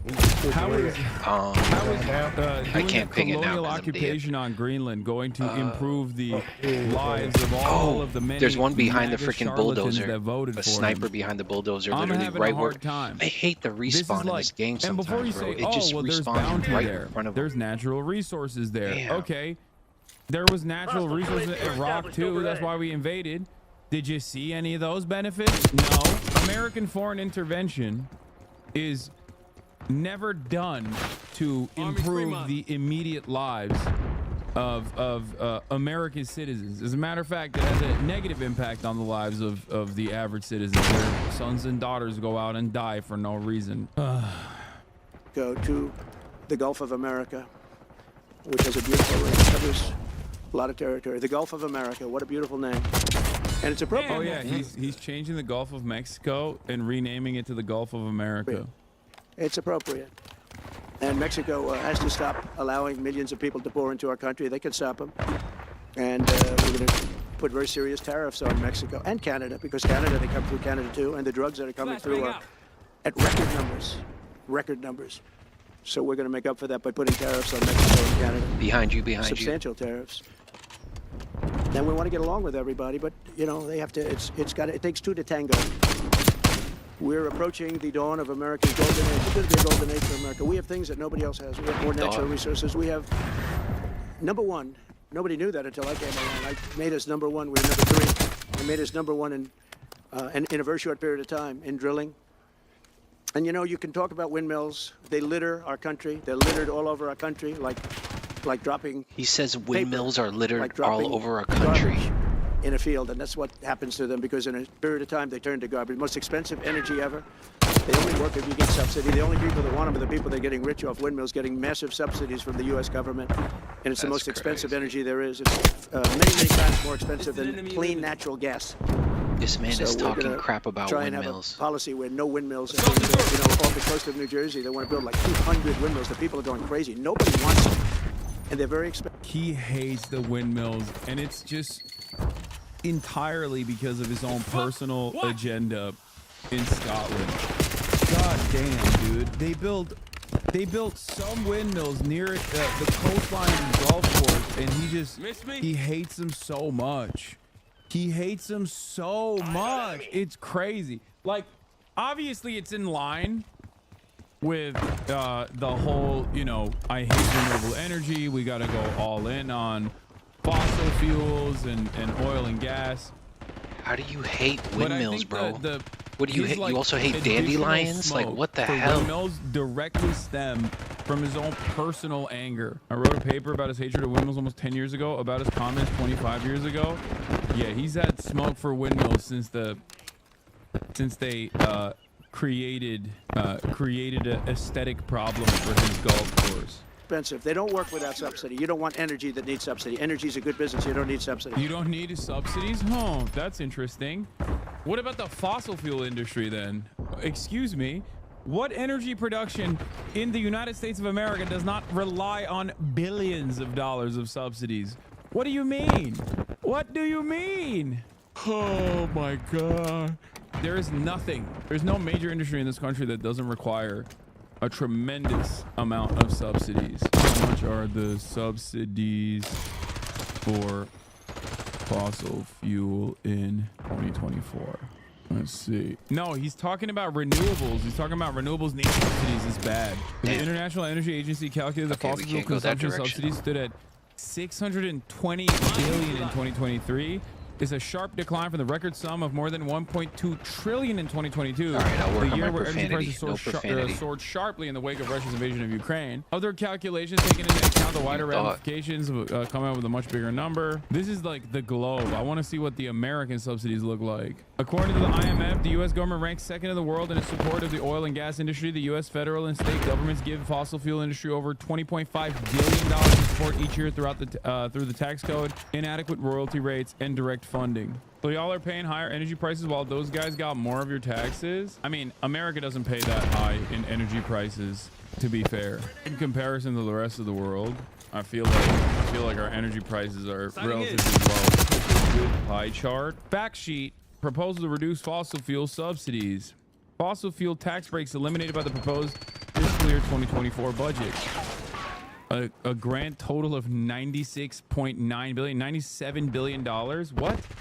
Reform taxation of foreign fossil fuel income is at $66 billion. Repeal expend. Is it reasonable to think that Trump is threatening to take over the Panama Canal in Greenland in order to get kicked out of NATO instead of outright? There's a whole lot of NATO? bombs in that area. Okay. I'd be careful. A lot of people are terrified of Donald Trump leaving NATO, and were when he was president, and he didn't do it last time, and I don't think he's going to do it this time either. He'll extract more money from other NATO countries for the security partnership. It's like, it's basically, NATO is a protection racket that benefits the United States of America. We are NATO. Without NATO, we do not have control over the entire globe. Okay. Good victory. I'm pretty sure no matter how stupid Donald Trump that is, one was for Kamala he Yali. still understands that reality. And given his track record of backing down from certain things, whenever he gets like a tremendous amount of criticism, or backing away from I have an certain idea what initiatives when it actually BBQC harms means. the bottom line of his big donors. Donald Trump But I wonder. was never actually going to does it mean what I think it go against NATO. NATO is profoundly important for the military-industrial complex, and Donald Trump understands how important that is. It's also very important for continued American imperialism around the globe. But when you build quite a these few wins massive in a row. towers, and they're 25 stories Let's tall, keep it 40 running. stories, they have 170 stories tall. The blades, they take 3 ships to ship them. It's crazy. They're dangerous. You see what's happening up in... What are the benefits of being subscribed to you? You can avoid ads at the top of the hour, even though I don't run them anymore. But you can act like you're avoiding them. You can send me links. You can use the emotes all around the website. What else? You can avoid like certain slowdowns and stuff like that in the chat every now and then. You can get subscriber access on the Discord as well, and you get to support the stream, the broadcast. This is the #1 revenue stream for the broadcast. This is the only revenue stream for the Hasanabi broadcast, really. That's it. Israel spends 5% and is in a constant state of war. Russia spends 6% while at war with Ukraine being supplied by NATO. 5% spending would basically mean more with Russia, or it is, again, a stupid negotiation tactic for a ridiculously high starting bid. May Poontang, thank you for the 10 tier 1 gifted subs, allowing 10 people to no longer see the ads, even though everyone can no longer see the ads. Yeah. All right, let's continue. Oh no, that's not what I meant to do. Sorry about that. That's my starting soon sign. Yes, famously. No, the merch margins are rather non-existent. Where they had 2 whales wash ashore in, I think, a 17-year period. And now they had 14 this season. The windmills are driving the whales crazy, obviously. And not trying to overtly gas you up, but I hope people understand how much money you don't get because you don't run ads. The ad programs are how most people, even big streamers, make most of their revenue on stream. Yes, 100%. And they had actually... Sarlax, thank you for the 100 gifted subs. God damn. Over, I think, 125 or something over a number of years. And we don't want that to happen. It's a disaster. It's amazing the way a true environmentalist would say, oh, we love wind. It sounds good, but that's about where it ends. You know, after 10 years, you have to redo them. And what happens is they don't do that. They let them stand and they rust, and they say, because of the environment, I'm not a believer in this, but they say you can't, because of a certain fiberglass, that the blades cannot be buried in there, that's an environment. So what do you do with them? What do you do with them? Yeah, famously, fossil fuels are not notoriously polluting the environment, whereas the disposition or the discarding of windmill turbines is what is like really ruining the planet. That's what's famously fossil fuels, no pollution, clean coal, baby, clean gas, clean oil, not disposition, disposal. Got saved. Sorry. And I don't know if you've ever gone to Palm Springs, California, any of these places where you have long-term windmills standing. They're a disaster. They're rusting, rotting, closed, falling down. This is as you enter Palm Springs. And they put new ones next to them because nobody wants to take them down, because why should they take them down? It's very expensive to take them down. And you can't do anything with them because the blades, you can't bury them because of the environmental protection. We'll look at that. Doesn't make sense, but that's what they say. So we are at the beginning of a great, beautiful golden age of business. And I think we're also at a golden age of common sense, because everything I'm saying to you, from a simple water faucet that doesn't allow water to come out appropriately, to all of the other elements of what we do, what we're going to do. To take $50 to $60 trillion off our country's balance sheet Because some man that has Man, that no would've idea been what he's wicked doing. if I could've got that off. You know it. I know it. The Democrats know it. What they did is a crime by allowing that to happen. And I'll bet you, if you asked him today, how much acreage did you submit? Essentially, did you destroy? You destroyed the economic viability of drilling in the ocean. And with AI coming along and all, you know, a lot of people don't realize that AI is going to be. Funny how he doesn't bring up the 8,000 zombie oil wells in Texas. Yeah, the environmental impact in the aftermath of its use cycle for a wind turbine is so minuscule in comparison to the oil and gas industry and their, you know, broadly accepted horrifying practices.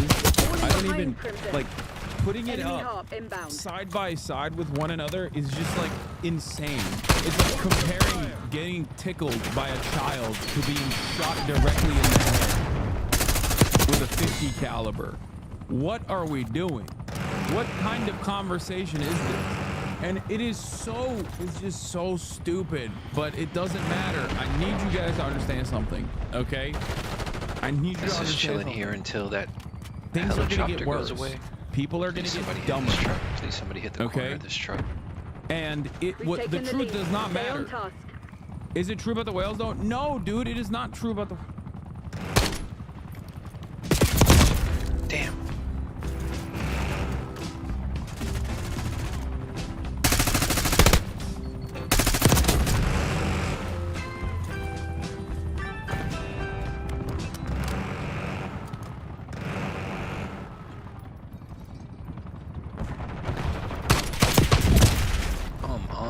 Progress is a philosophy, a choice, a reason to keep I really going. want to skip these ads, but I can't take next my generation off of the Tony controller right now. We took the smartest, 8, most 9. effective strength training system in the world and made it stronger. 10 and 9. Now lift Nice. up to 250 pounds of Or 10 adaptive and 8. weight. Feel the perfect blend of cardio and strength training. And build muscle up to 2 times faster. This is progress that powers progress. Tonal, power, progress.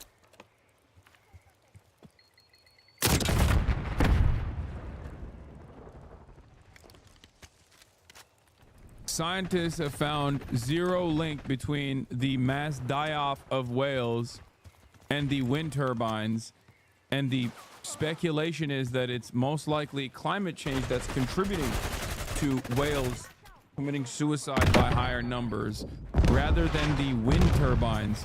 So if anything, it's yeah, if you worry about the whales, you worry about the sonar instead. The only time where the wind turbines are somewhat disruptive to the ecosystem is when they're being built. That's it. Big thing, but you'll need double the electricity at least that we have right now. So right now we produce electricity for many.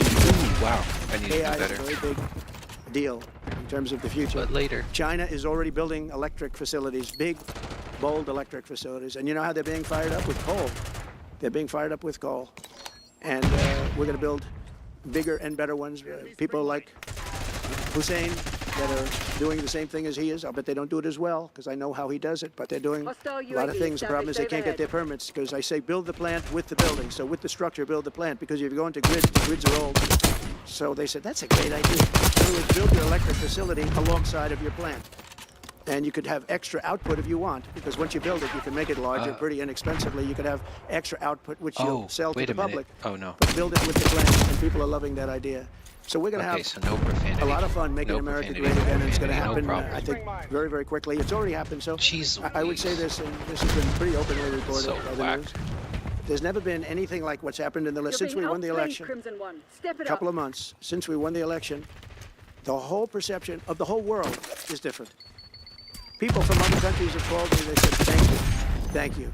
The perception of the whole world is different. We're going to have to settle some big problems that are going on right now. Get spawned like right in front of their with Russia, freaking. Ukraine, it's a disaster. I look at numbers every week. The number of people being killed. What people don't know, mostly soldiers now. GG. But the downs have been obliterated. This was a Biden fiasco that he got. That should have never happened. If we had a real president, if we had a president that knew what he was doing, Russia would have never, ever gone in. But they did go in, and we have a mess. The cities are all blown up. The people have largely left. And the soldiers are killing each other at levels that haven't been seen since the Second World War. So we'll have to get that one straightened out, too. That's a tough one. Much tougher than it would have been before it started. I can tell you that. I do gotta make a phone call. The deal before could have been I go made just by an night-night, but average deal maker. Deal could have been made on that. I am too tired. So thank you all for coming. We'll take a continue couple to of play questions. this. Yeah. Go ahead, please. President, thank you. Wanted to touch on the world on fire that you mentioned, but let's start, if we could, with the references to Greenland and the Panama Canal, so forth. Can you assure the world that as you try to get control of these areas, you are not going to use military or economic coercion? No. And can you tell us a little bit about what your plan is? Are you going to negotiate a new treaty? Are you going to ask the Canadians to hold the vote? What is the strategy? Yeah, I can't assure you. You're talking about Panama and Greenland. No, I can't assure you on either of those two. But I can say this. We need them for economic security. The Panama Canal was built for our military. I'm not going to commit to that now. It might be that you'll have to do something. Look, the Panama Canal is vital to our country. It's being operated by China. China. And we gave the Panama Canal to Panama. We didn't give it to China. And they've abused it. They've abused that gift. It should have never been made, by the way. Giving the Panama Canal is why Jimmy Carter lost the election, in my opinion, more so maybe than the hostages. The hostages were a big deal. But if you remember, and nobody wants to talk about the Panama. I think that Donald Trump is not exactly a student of history. Okay? And I think the only reason why he knows about the Jimmy Carter situation is because he did the thing with Netanyahu, a similar thing with Netanyahu. That's what I think. I think there's no other reason for this man to know anything about Jimmy Carter. Okay? Bold of you to assume he's a student of anything. I mean, I'm saying he's not. The only thing he's a student of is he's a student of the streets. Okay? The school of hard knocks, where he got an A+, baby. That's right. The art of the deal, more like art of the steal. Yep. Green new steel. I don't even know what I'm saying anymore. Okay. Canal now because, it's inappropriate, I guess, but because it's a bad part of the Carter legacy. But he was a good man. Look, he was a good man. I knew him a little bit, and he was a very fine person, but that was a big mistake. Giving the Panama Canal to Panama was a very big mistake. We lost 38,000 people. It cost us the equivalent of $1 trillion, maybe more than that. Probably the most expensive, they say it was the most expensive structure, if we call it a structure, which I guess you can, ever built. And giving that away was a horrible thing. And I believe that's why Jimmy Carter lost the election, even more so than the hostages. Those two things. On Ukraine and Iran, the two negotiations you'll be heading into. On Ukraine, you said...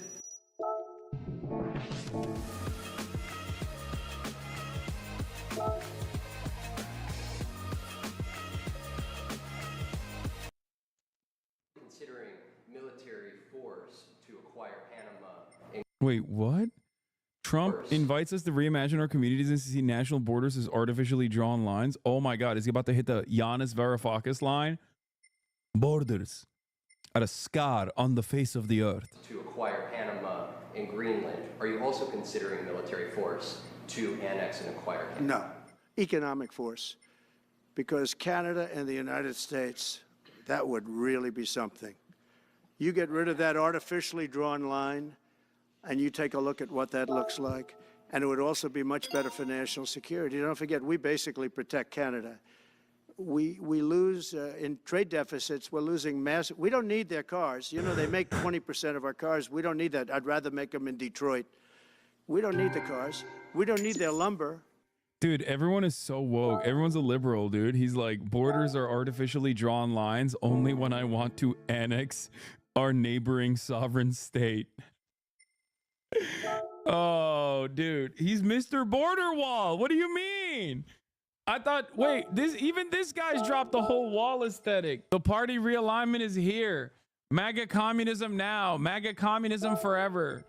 That's right. I'm saying it. ACP was right. Jackson Hinkledink was right, dude.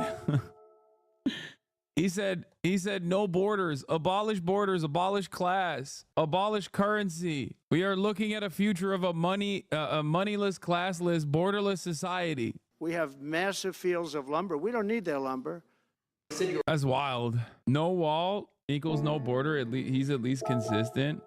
What is Jesse Waters saying about it? The thing is, like, they're all memeing about it, but I don't know if they're memeing. Canada. At first I wanted it, and I tried to divide it into 2 states. And then I realized we'd be adding Montana, basically, for the Republicans, and electorally like a Texas for the Democrats. And I don't like that. But the fact that they don't want us to take them over makes me want to invade. I want to quench my imperialist thirst. Like what? I can't tell if this is, I feel like they're still joking about it, but they're so stupid and so bloodthirsty. I honestly don't know if they are joking.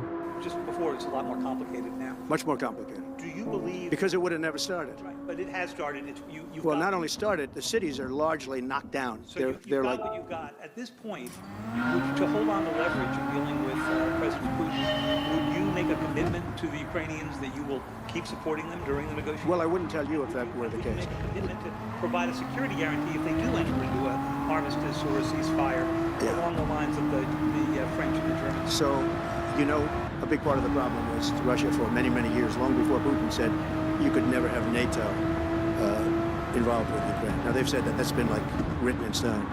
And somewhere along the line, Biden said, no, they should be able to join NATO. Well, then Russia has somebody right on their doorstep, and I could understand their feeling about that. But there were a lot of mistakes made in that negotiation. And when I heard the way that Biden was negotiating, I said, you're going to end up in a war. And it turned out to be a very bad war. And it could escalate. That war could escalate to be much worse than it is right now. Well, my view is that it was always understood. In fact, I believe that they had a deal, and then Biden broke it.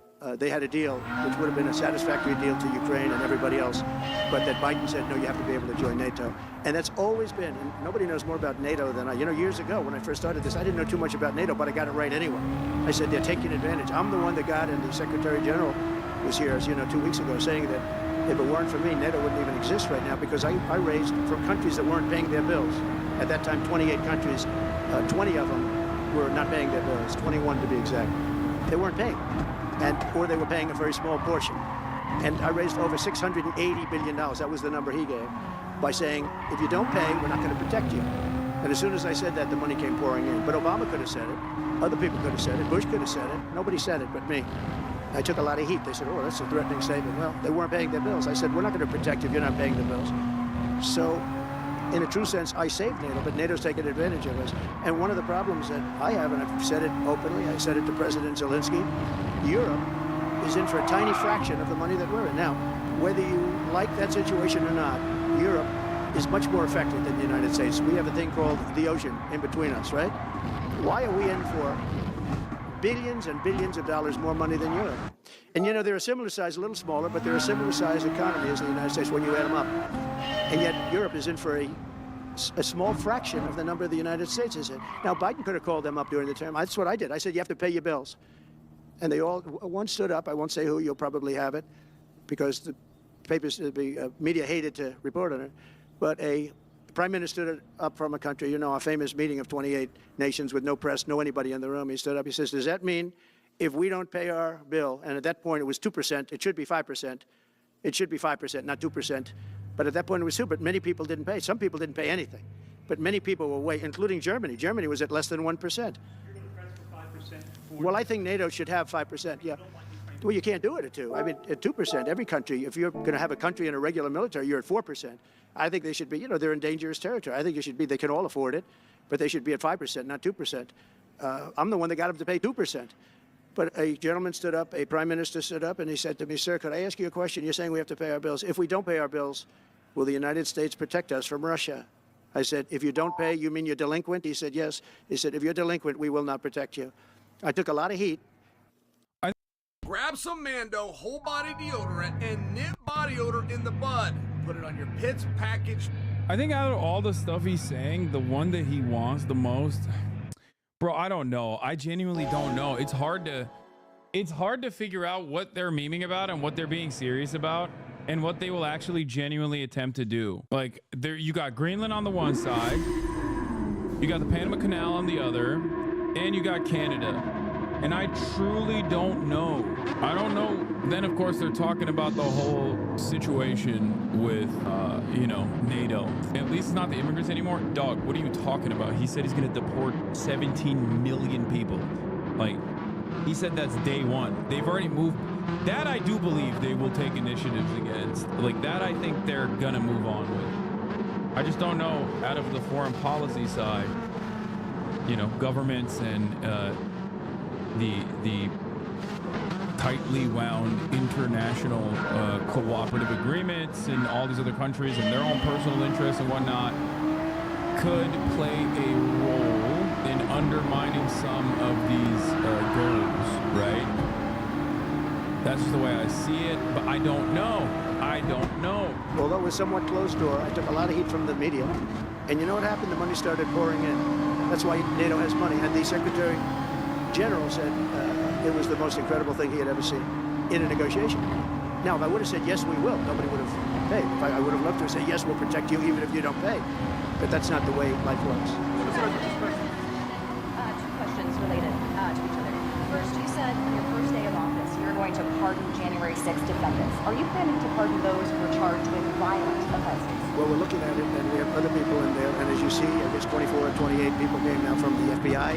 That came out very quietly. Nobody reported it, but they had so people. We're kicking out immigrants, but also taking Canada and Greenland. I mean, the Canada one is the silliest one, I think, out of everything that he's stating. But like, the Canada one is the annexation of Canada is the stupidest one that he's mentioning out of everything that he's talking about. Like the Panama Canal, having like some kind of security cooperation over the Panama Canal. That I can see. Having American military bases on Greenland. And a security cooperation over Greenland, that I can see. Notice how he doesn't talk about annexing Mexico. That's because he wants to put all the immigrants there, and then he wants to bomb Mexico. So that's what we're doing with Mexico. We're gonna push all the immigrants there, and then we're gonna bomb it because we're fighting the cartels. In some form related to the FBI, they had 4 or 5 people that were strongly related to the FBI. We have to find out about that. We have to find out about Hezbollah. We have to find out about who exactly was in that whole thing, because people that did some bad things were not prosecuted. You know, I see it all the time, and you see it too. People that were doing some bad things weren't prosecuted, and people that didn't even walk into the building are in jail right now. So we'll be looking at the whole thing, but I'll be making major pardons. Yes, please. Please. Good afternoon. It's good to see you again. 2 questions about Syria and the ongoing war in Gaza. About Syria, the Pentagon disclosed last month the U.S. has some 2,000 troops in Syria. That's almost double the number initially. We were told 900. Will you keep that troop capacity the same upon taking? Well, I won't tell you that because that's part of a military strategy, but I will say it was Turkey.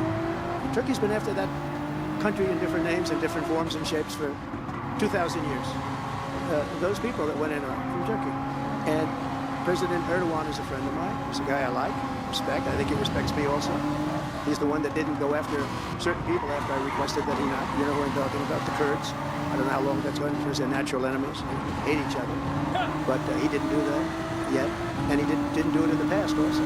He started it and he said, please don't do that, and he didn't do it. So, but if you look at what happened with Syria, Russia was weakened. Bro said natural enemies like they're Pokemon, dude. Yeah. As a Turk, the Kurd is my natural enemy. You know, since I'm a Pokemon, and I see a Kurd, and I think, and then the Pokemon fight music starts.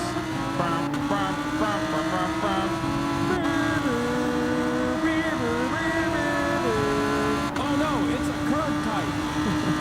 It's a Kurd type Pokemon. That is my natural enemy. Meanwhile, we got the Greeks right there. How are you going to discount the real natural enemy of the Turk? Turkish people are the first to recognize that if a Kurdish person was like, oh, lahmacun is our food too, they'd be like, yeah, that's right. But God forbid they hear an Armenian say that. Let me tell you, okay? If the Kurds were like, baklava is our thing, Turkish people would be like, yeah, that's fine. But if a Greek said that, oh my Lord, the area is treacherous. There are far more natural enemies. Do you understand me? Iran was weakened, and he's a very smart guy. And he sent his people in there through different forms and different names, and they went in and took over, and that's the way it is. You're concerned about HT is taking control. By the way, I have the envoy here. Is that in the back? Standing with my son, Eric, and Steve Woodcock, who's just got back from the Middle East, and he's done a fantastic job. He's a great deal maker. They say, what we need there is a deal maker, because nobody makes a deal. We have people that understand where the rivers are and where the meets and bounds are, but they can't talk. They can't make deals. And Steve's done a great job. I just want to thank you, Steve. You've been working endlessly for months, and he's working specifically on the hostages, trying to get him back. Steve, come up for a second. Maybe you might want to say a couple of words. I didn't know Steve was going to be here, actually. He's done a fantastic job, and it's a dangerous job, too, and we appreciate it. He didn't know about this kind of danger and the other deal making he does. Now he sees a lot of big danger. Come on up, sir. Just 1 second, please. I'm going to give you a little report on the hostages, if I can, Steve. Thank you very much. Wow. Well, I think we're making a lot of progress, and I don't want to say too much because I think they're doing a really good job back in Doha. I'm leaving tomorrow back to go to Doha, but I think that we've had some really great progress, and I'm really hopeful that by the inaugural, we'll have some good things to announce on behalf of the president. I actually believe that we're working in tandem in a really good way, but it's the president, his reputation, the things that he has said that are driving this negotiation. And you know this the job because he has a. I'm so tired of paying a ton for phone bills. There's no reason it needs to be so expensive. I finally discovered the ultimate game changer, my wireless plan with Mint Mobile. For the first 3 months, new customers can get the unlimited plan for just $15 a month. Plus, switching over is so easy, I literally did it from home in just minutes. There's so many different data options, so you can find the one for you. You've got to check out Mint Mobile.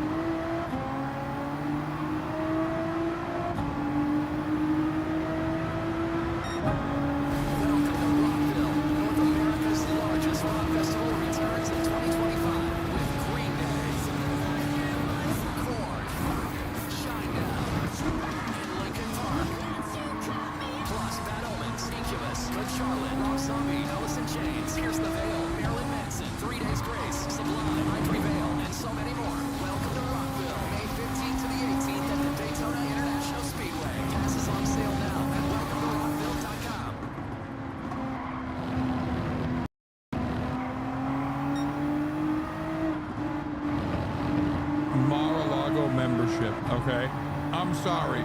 This is the most. I don't know anything about this dude. I don't know nothing about his background. This is the most Mar-a-Lago dentist guy I've ever seen. Okay, looking like a fish out of water. But yeah, that's right.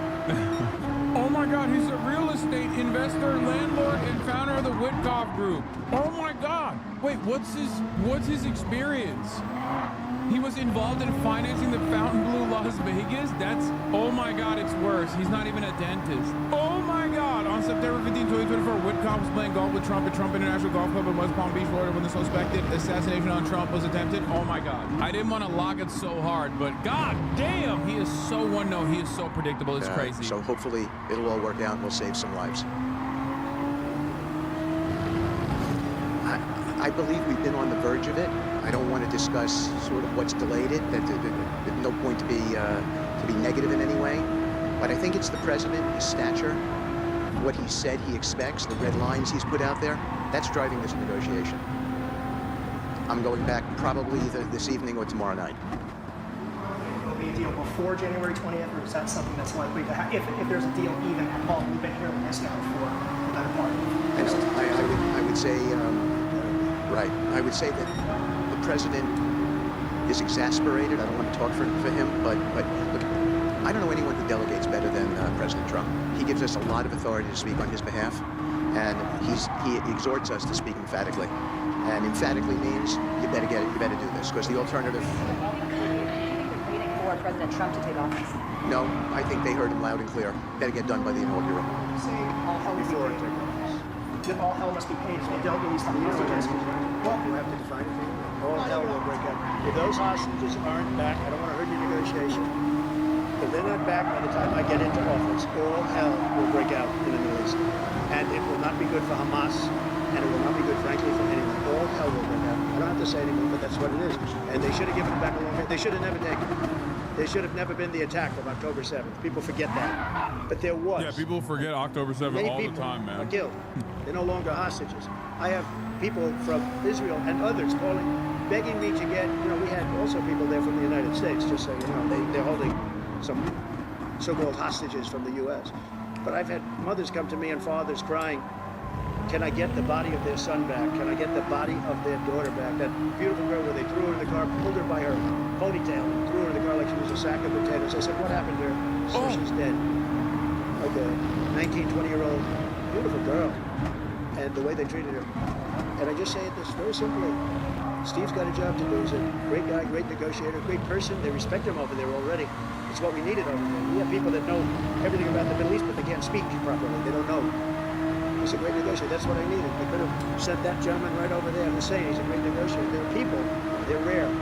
Great negotiators are very rare, like a great surgeon. But we have the right person. But I tell this, I don't want to hurt the negotiation.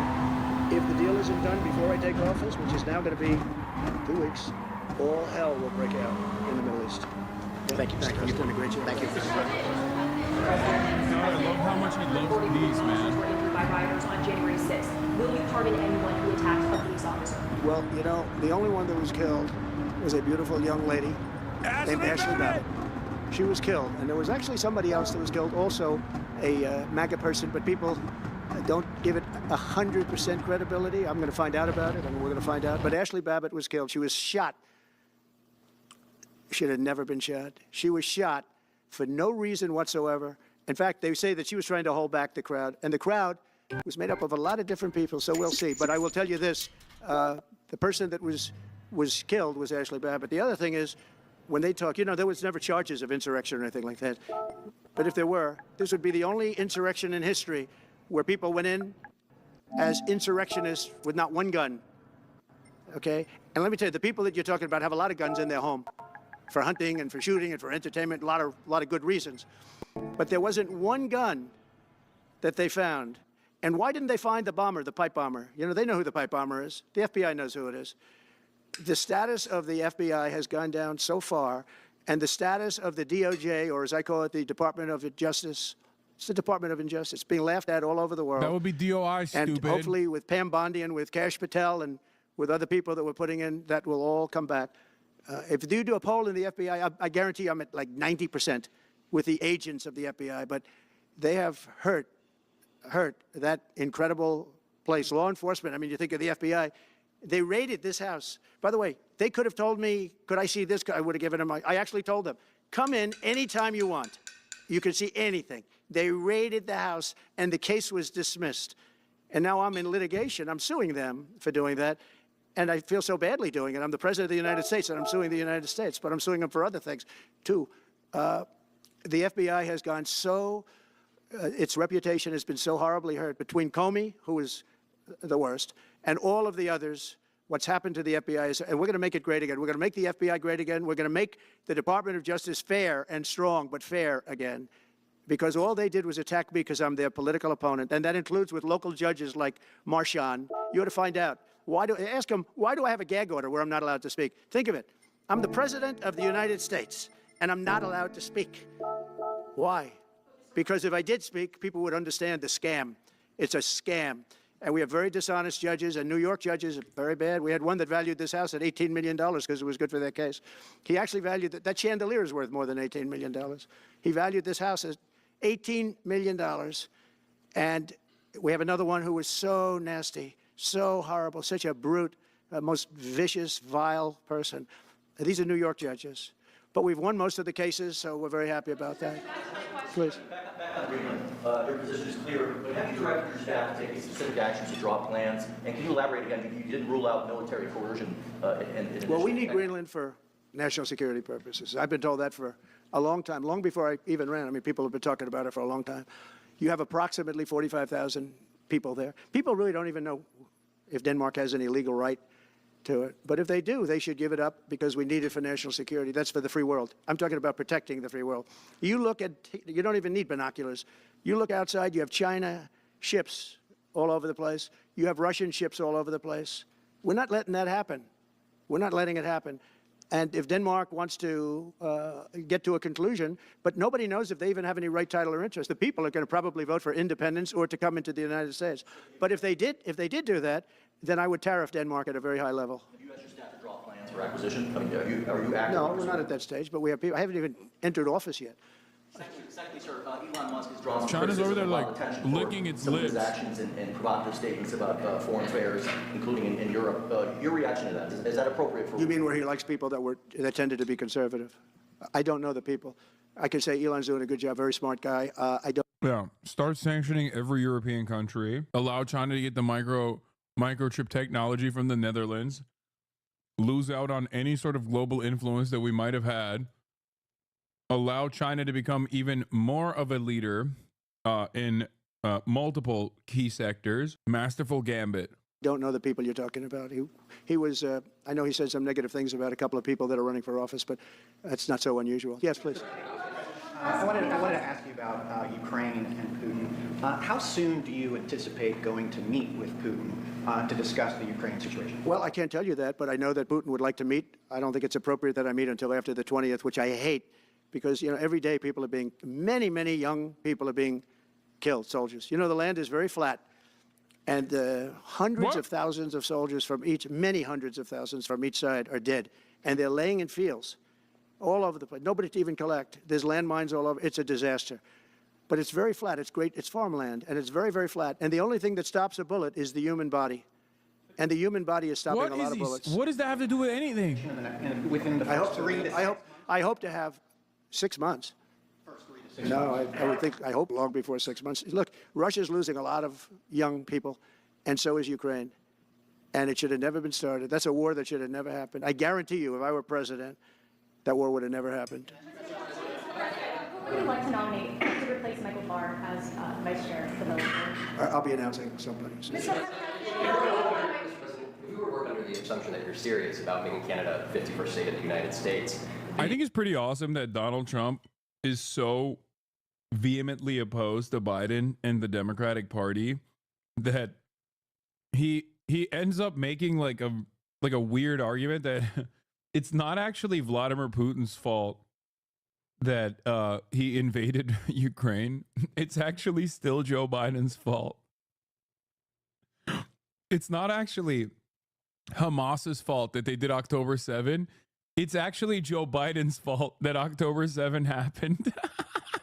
He's not even hitting the American enemies. Our foreign adversaries are violent and awful narratives that you normally would hear from any other American president, because he's so obsessed with being like, no, it's the Democrats. It's dope. I don't think they care about saving the U.S. empire at this point. I think they just want to capitalize on the inevitable collapse and loot the U.S. economy post-USSR oligarch style. I mean, but that's what holds everything together. The leader of the Conservative Party in Canada said, under no circumstances will it ever be the 51st state. Maybe he won't win, but maybe he will. I don't care. You had suggested. Listen, I don't care what he says. But Sir Lopez, you said you were considering military force to acquire Panama and Greenland. Are you also considering military force to annex and acquire Panama? No, economic force, because Canada and the United States, that would really be something. You get rid of that artificially drawn line, and you take a look at what that looks like, and it would also be much better for national security. Don't forget, we basically protect Canada. But here's the problem with Canada. So many friends up there. I love the Canadian people. They're great. But we're spending hundreds of billions a year to protect it. We're spending hundreds of billions a year to take care of Canada. We lose in trade deficits. We're losing massive. We don't need their cars. You know, they make 20% of our cars. We don't need that. I'd rather make them in Detroit. We don't need the cars. We don't need their lumber. We have massive fields of lumber. We don't need their lumber. What? We have to unrestrict them because stupid people put, restrictions on, but I can do that with an executive order. We don't need anything they have. We don't need their dairy products. We have more than they have. We don't need anything. So why are we losing $200 billion a year and more to protect Canada? And I said that to, as I called him, Governor Trudeau. I said, listen, what would happen if we didn't subsidize you, if we didn't, because we give them a lot of money. We help them. As an example, we're buying icebreakers. Buy on blue, sell on red. This new indicator gives extremely accurate trade signals. 8 out of 10 traders who have tried it say they are now profitable. And Canada wants to join us in the buying of icebreakers. I said, we don't really want to have a partner in the buying of icebreakers. We don't need a partner. But no right. Nope. No right. Here's what we have. We have a right not to help them with their financial difficulties because we owe $36 trillion too. We're going to start knocking it out pretty fast, but we're going to be able to do it because of energy and other things. But no right. But why are we supporting a country, $200 billion plus a year? Our military is at their disposal. All of these other things, they should be a state. That's why I told Trudeau when he came down. I said, what would happen if we didn't do it? He said Canada would dissolve. Canada wouldn't be able to function if we didn't take their 20% of our car market. They send us hundreds of thousands of cars. They make a lot of money with that. they send us a lot of other things that we don't need. We don't need their cars, and we don't need the other products. We don't need their milk. We get a lot of milk. We get a lot of everything. And we don't need any of it. So I said to him, well, why are we doing it? He said, I don't really know. He was unable to answer the question. But I can answer it. We're doing it because of habit. And we're doing it because we like our neighbors. And we've been good neighbors. But we can't do it forever. And it's a tremendous amount of money. And why should we have a $200 billion deficit and add on to that many, many other things that we give them in terms of subsidy? And I said, that's okay to have if you're a state. But if you're another country, we don't want to have it. We're not going to have it with the European Union either. European Union, we have a trade deficit of $350 billion. They don't take our cars. They don't take our farm product. They don't take anything. And so we're not going to have it with them either. Brian, go ahead. Yes. Happy New Year, by the way. Thank you. We have some breaking news. You may not be aware of this. It looks like Canada's blocking DOJ from releasing this report until further court proceedings. Get your thoughts. Well, that's a big story. So, if I can get it right, the fake witch hunt started by the DOJ, having to do with books and records, and Biden had many more, and he wasn't protected by the Presidential Records Act, I was. But all of that fake stuff that took the lives of people, and they literally destroyed people. People are destroyed because of what they did. Destroyed. What? He got to be president. But Biden did it for 40 years. He did it when he was a senator. That was illegal. And they ruled it was illegal. How about that? They said, it's illegal, but he's unfit to stand trial. So he can stand and be president of the United States, but the prosecutor found that he's unfit for trial. I was going to use that as a major talking point, but I forgot to use it because all of a sudden I had a new candidate who was also sort of unfit to stand trial. But so what you're saying is that the judge just blocked the. So Canada was thrown off the case. They dropped their appeal because he had no case. They dropped all of that, the lawsuits against us. They lost the lawsuit. So this is Deranged Jack Smith. So he dropped the lawsuits. He was told to by the DOJ because they had no lawsuit. They lost in court in front of a very strong and a very brilliant judge. They lost in court, and that pertained to other cases in other courts. So he wanted to do a report just before I take office, probably. So he'll do like a 500-page report, and it'll be a fake report just like the investigation was a fake investigation. And I said, well, wait a minute. This guy was thrown off in disgrace. In disgrace. He's going back to The Hague or wherever they're going to send him. In disgrace. Because he failed so badly. Because it was a fake case against a political opponent. They thought they were going to use this to beat me. So what you're saying is, and I'm just hearing that they're not allowed to issue the report. So if they're not allowed to issue the report, that's the way it should be. Because he was thrown off the case in disgrace. Why should he be allowed to write a fake report? It'll always be a fake report. That's great news. Good. Put a comment. Many Americans are angry for sending millions of dollars every month to the Taliban. Do you anticipate? It's not even billions of not millions, billions. We pay billions of dollars to essentially the Taliban, Afghanistan. And that's given by Biden. That's the same man that took away $50 to $60 trillion worth of value from the United States. Like probably our most valuable asset. Took away our most valuable asset. This can't be allowed to happen. We are now a nation of common sense. When he does that, 625 million acres, this can't be allowed to happen. I'm thank you for the information. Most other people probably knew about it, but they wouldn't have told me. Energy Trail vowed to bring down prices at grocery stores very fast. Yeah, we're going to do that. Time magazine that bringing down prices would be very hard. So what can the American people expect when you get into office? It's always hard to bring down prices when somebody else has screwed something up like they did, but we'll bring them down, we'll get them down. Energy's going to bring down prices. We're going to have a lot of energy, and energy is what brought it up. Energy and their bad spending is what brought it up, and energy is going to bring it down. We're going to have prices down. I think you're going to see some pretty drastic price reductions. As an example, food, bacon, ham, apples, everything has gone through the roof. It's one of the reasons I won. So as you know, like I said, inflation was one of the reasons I won, but I think the biggest reason I won was the fact that they are allowing prisoners to come into our country. They release their prisoners, their murderers. Thousands of murderers are now walking around the streets of our cities and farmland all over. Murder, people that have killed. Many, 32% have killed more than one person. They release them from their jails, their prisons, and their mental institutions and insane asylums into our country. I believe that's the reason we got such a large and maybe one or two more questions. Yeah, please. 32% have killed more than one person? In Washington, you had some harsh words about the Panama Canal. Is there any disconnect there? Do you feel with that about No, I liked him as a man. I disagreed with his policy. So he thought giving away the Panama Canal was a good thing.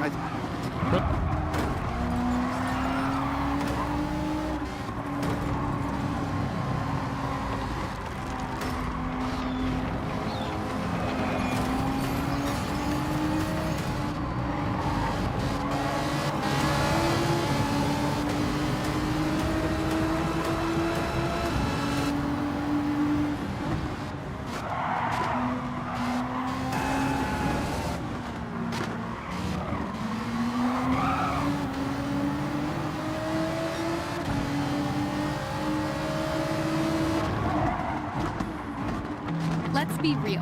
Learning goes way beyond the classroom. At Florida Virtual School, there's no classroom required to crush core courses with support from teachers that really care. Earn credit from electives the way that works for you. Explore career and technical education that builds real-life skills. Excel in AP courses that give you a head start on college. And learn new languages that make other countries feel a little closer. See how online learning can change everything at flbs.net/no classroom required.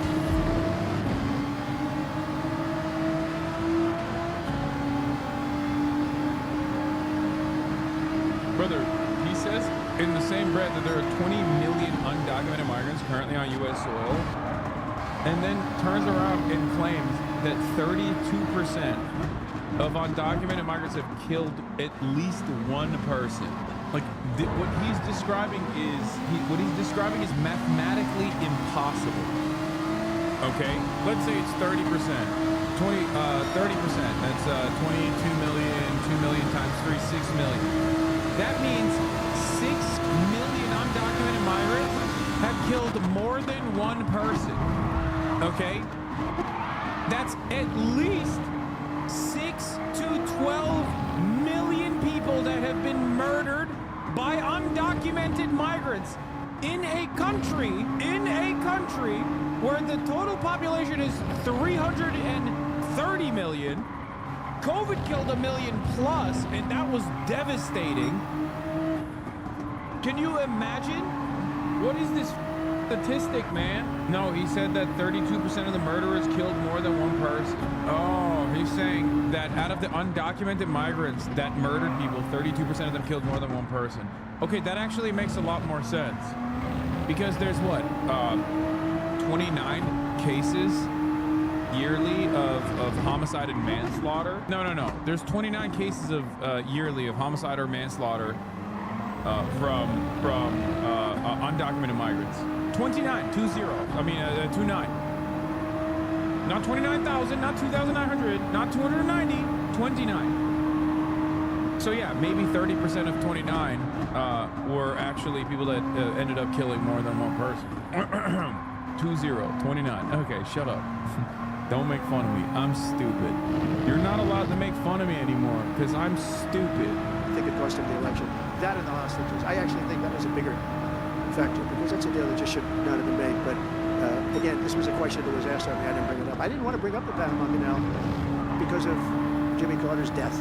But people don't bring it up. But you and other people have asked me about it. No, it's a deal that I was very strongly against. I was a young guy when this took place. But just why would we spend all of that money, lose 38,000 people to malaria, the mosquito? They were dying. It was horrible what was happening. Oh my God, remember that? Mosquito! It just reminded me. It reminded me. 38,000! 38,000 dead because of the mosquito! Come on, someone has that old video. I think it's him talking to Jonathan Swan. Oh my God, I'm such a Trump stan. Why do I know this? You don't remember this Trump? I'm a ball knower, dude, when it comes to Trump. It was with Jonathan Swan, I believe. I'll look it up. Yeah, my hyperfixation is Donald Trump. Those that say you can test too much. You do know that. Who says that? Just read the manuals, read the books. Read the books. Read the books. What books? What testing does? Sorry, wait a minute. Let me explain. What testing does? It shows cases. It shows whether. This is when he was like completely falling apart, dude. This was a crazy time. Maybe cases. I've covered you for a long time. I've gone to your rallies. I've talked to your people. They love you. They listen. No, it's not Jonathan Swan, I don't think. It's not that COVID interview. I know it well. Are you sure? Now, in all fairness, Daily here, but then, you look here. Where's the death? Korea. US has intelligence. I have no. It was real. It was. Johnson. Well, Johnson did. You think the Civil Rights Act was a mistake? Oh, it's with Tucker. Why is China allowed to conduct imperialism in our hemisphere? Well, yeah, and it's far beyond Cuba. It's all over South America. Yeah, the Caribbean. So we built a thing called... Bro, this is so funny. Watching Tucker Carlson and Donald Trump talk about Chinese imperialism like they're, destiny riders. I wonder if this will cause anyone to reconsider their assessment as massive liberals. Probably not. Called the Panama Canal. We lost 35,000 people to the mosquito, malaria. Yeah. We lost 35,000 people building. We lost 35,000 people because of the mosquito. I love that. Where he just like increasingly gets funnier and fun. We lost 35,000 people because of the mosquito. We lost 35,000 people to the mosquito, malaria. Yeah. We lost 35,000 people building. We lost 35,000 people because of the mosquito. Vicious. They had to build under nets. It was. They paid them 4 times more than they would make in the United States, but they know they were going to go over there and die. And they died in the jungles of malaria. There was nothing we could do to stop it. 30th time, and then we gave it away for $1. Getting their agenda through Congress, you appeared to open the door in your radio interview yesterday for 2 bill approaches. It's still your preference for one big, beautiful bill, as you have said. Well, I like one big, beautiful bill, and I always have, I always will. But if 2 is more certain, it does go a little bit quicker because you can do the immigration stuff early. Now, you have to understand, for immigration and for the wall, we won the case on the wall. You know, they tried to sell the wall for 5 cents on the dollar, by the way. And we had, fortunately, a judge that stopped that. But they were already destroying the wall. And 5 cents on the dollar, all they were doing was and said we'll sell it back to you 200 cents. In other words, double what we paid for it. So they were going to buy it from this guy for 5 cents on the dollar. They were making deals. Unfortunately, they destroyed the urgency. I think he can call for an investigation too, and he should. But they were selling the wall. It's exactly the wall. Who's selling the wall? Like just like a wall salesman? What? Is he talking about how like private wall salesmen were grifting the government or something? He got real animated too. This is like right in the pocket. This is his own world. This is when you know it's like he loves wheeling and dealing. So he's like, oh yeah, they tried to come after, they tried to take over, they tried to sell me a wall for the price point I said, ain't no way, Jose. It was designed by them. The steel and concrete rebar. Exactly. Very, very heavy steel, very powerful steel. Very, very heavy 7,000-pound concrete, which is very strong. Everything is very expensive. Double what we paid for it then 6 years ago. They were just like, they were selling for 5 cents on the dollar to people. And those people were calling us, asking us to pay them 200 cents because it's a good deal. And you know what immediate is? Just leave my place. No. The papers haven't written anything. He's going, it's so funny. He's just going real estate mode. He just went real estate developer mode in the middle of his 1-hour Mar-a-Lago press conference. Randomly, he locked in and went into developer mode. He's like, they're trying to get me. The materials are so expensive. These guys are crazy. What are they doing? It's like the president should not be one singular aspect of the American government's broad network of affairs. Okay? He's like, he knows every part of that deal. That deal is like all the other things that these people either hate our country or they're very stupid. And I don't believe they're stupid because nobody can cheat on elections like they cheat and be stupid. They either hate our country or they're stupid. So remember what I said because nobody wants to report it. They were selling the wall for 5 cents on the dollar and trying to resell it back to us for 200 cents or less, but for 200 cents on the dollar. That's a nice return. Meta announced that it would stop putting fact checks on posts on its website. And Meta said today it would stop putting fact checks on its website and instead allow community to Well, I watched their news conference, and I thought it was a very good news conference. I think they've come a long way. Meta, Facebook. I think they've come a long way. I watched it. The man was very impressive. I watched it. Bro, that's so funny. All it took was like a couple million from Mark Zuckerberg.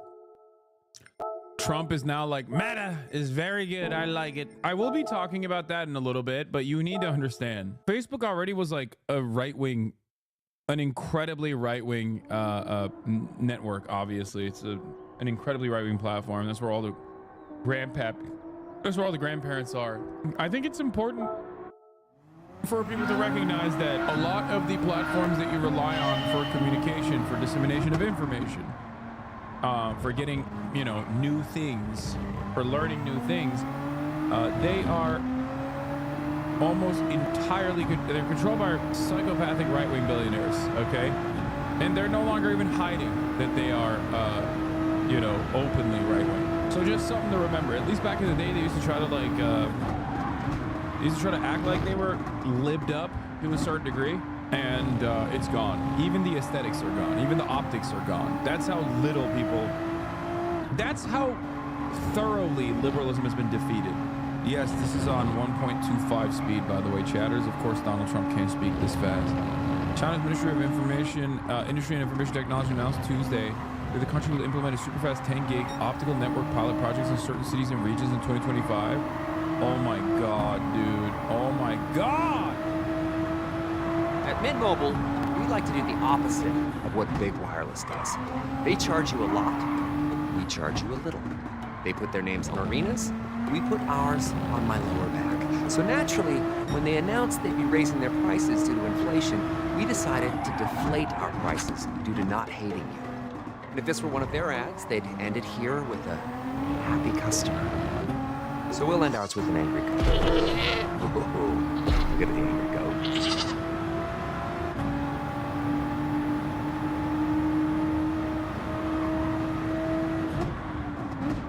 I'm losing weight and feeling confident thanks to hers. I got prescribed compounded GLP-1 injections, which have the same active ingredient as Ozempic and Wegovy. Through hers, I get a reliable supply I can count on with temperature-controlled delivery. I chose hers because they know that everyone's body is different, and they take the time to understand your health history, lifestyle, and goals. They provide access to personalized treatment plans. Plus, their app has custom in-app tools to keep you on track. Everything is done 100% online. I wish I knew about hers sooner.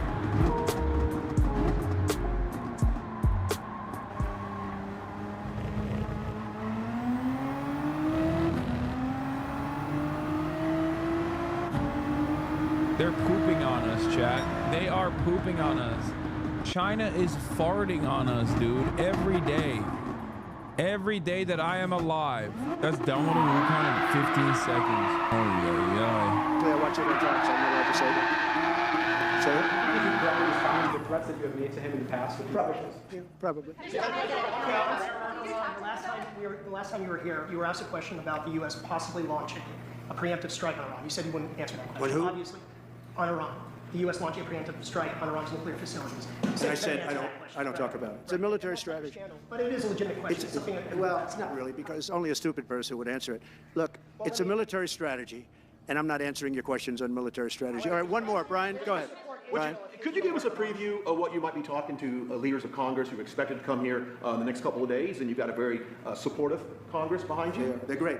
So we have a wonderful Republican Congress. We have a leader that I have a lot of confidence in. I think he's going to be, hopefully, a great leader, a great speaker. And we have a leader, by the way, in the Senate. I think has been. Honest question, because I don't know. Do they have widespread AC usage in China as they do in the U.S.? I don't know. China is very America coded, so maybe in the tier 1 cities. I've never been. Someone can shed light on that. But China is so American coded in so many meaningful ways. Like, yes, they have public transit, but they also have a heavy car reliant infrastructure. And I suspect that their tier 1 cities are probably very similar to America and therefore have AC most likely. Great. John Thune has been doing a fantastic job. Have you even been to China? No, I haven't. That's what I just explained. I don't. We got very good public transit. I know. I said that they have very good public transit, but they also have like a web of you know, super highways and things like that too. And the question is whether or not we do the 2 bills or 1 bill. And you know, look, I can live either way. I like the idea of the 1 big bill, but I can live either way. But they'll be coming down. The senators also will be coming down, and then ultimately we'll be meeting in the White House in a few weeks. But right now, this is the winter season. You know, they sort of call this the winter White House. It was built, I don't know if you know this, Marjorie Meriwether Post and E.F. Hutton built this. It was the greatest of all the estates in our country. And I saved it, and I got a lot of credit for saving it. Most of these big, great houses have been knocked down in Palm Beach. Just about all of them, actually. And they, you know, you built 10 mansions on one site, but we saved it. But this was built as the Southern White House, and she gave it to the government. And, by the way, Jimmy Carter gave it back. He said it's too expensive for the United States. So I didn't realize that. I was just told. Actually, Jimmy Carter, Nixon was through Watergate. He came down. Nixon came here once, and he thought it was incredible. But he had a thing called Watergate, if anybody remembers that. And so he had other things on his mind, to put it mildly. And Jimmy Carter felt that it was too extravagant for the country. So fortunately for me, he gave it back to the foundation, and I brought it for the Some Republicans saying in trade for a massive bill that you and they share the interest in, they want to see big spending cuts. Do you agree with that? Well, I'm okay with spending cuts. I like spending cuts. I'm on the record for spending cuts. So the debt ceiling was given to us. It shouldn't have been, but it was put in our lap. And what I want in terms of debt ceiling isn't the ceiling. I just don't want to see a default. That's all I want. I never talked about spending more money necessarily. And all I want to see is no default. Because nobody knows what would happen if there was a default. It could be 1929 and it could be nothing. But that was put into our lap. And it shouldn't have been, but it was. And so we'll handle it. But debt ceiling is not about raising a lot of money. It's really just about extending it. I just want to see an extension. How much can you do by executive order, or are you planning to do on executive order when it comes to immigration? And how much do you want Congress to tackle this issue? And also on day one. Well, I had the safest border in the history of our country by far. You remember the famous chart that I put down. I love that chart very much for a lot of reasons. But I had the safest border by far in the history of our country. And when I took it over, it was a mess. Nothing like it is now. This is 10 times worse. I got elected because of the border the first time. And I think I got elected largely because of the border the third time. And the second time I did equally well. Well, not as well as the last time, but I did very well. And I will say, this was too big to rig. You know the expression? Too big to rig. They couldn't do it. They tried, but they couldn't do it. I didn't get very much from Congress at all. I just said that we're being invaded, and I took the money out of the military. And much of the wall, I built over 500 miles of wall. Much of that wall was built through money that I put into the military. We took it out because we couldn't get things from Congress in those days, and we took it out. And that wall was built largely with money coming from the military. So, very simple. I went to the military and said, our country is being invaded. Right? Very simple. Nothing like what's invading our country now. They weren't releasing prisons into our country, and they weren't releasing mental institutions in, but some bad dudes were coming in. Right? And I said, our country is being invaded. And I took that money largely from the military. I was sued 9 times by the Democrats in Congress, and I won all those suits. And we ended up building 571 miles of wall. Once that wall was built, they started going around it. So we're going to add another 200. That would have been up in 3 weeks. And then we had a very unfortunate election result. And they said, we don't want to put it up, we'll sell it. And they started selling it for 5 cents on the dollar. What is that? So we'll do this again. I just want to thank everybody very much. I'm just telling you, this will be the golden age of America. It's the golden age of America. We're going to have a great country again. We're a country right now under siege. We have so many different problems. Nobody respects us overseas, but now they do. The Italian Prime Minister, as you know, came here the other night, just flew in or flew out. She wanted to. Do you feel like you might be stuck with them forever? Philippa makes putting on and taking off your boots hassle-free, no matter your cat size. Even after a long day with swollen feet and ankles, you can slip them on and off with ease. Our all-stretch boot shaft is designed to fit every leg shape. Whether you have wide calves or skinny legs, these boots will fit like a glove. And the walkable wedge with V-Pro Walksole tech means no more worrying about slipping on icy spots. The heat-retaining tech that keeps you toasty 24/7. Over 1,000 people have given the Via Philippa 5 stars. So warm, so stretchy, and so comfy. Easy to take on and off. So strong and stretchy that even a bucket of water can't pull them down. Pull it up or down or all around. After hundreds of stretching tests, it won't lose its shape. No matter your leg size, it fits perfectly with no wrinkles or creases in sight. Click the link to get your new knee-high boots today. Get Via now.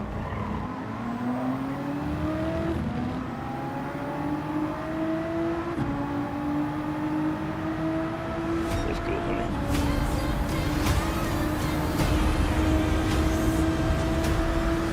It's the best day ever.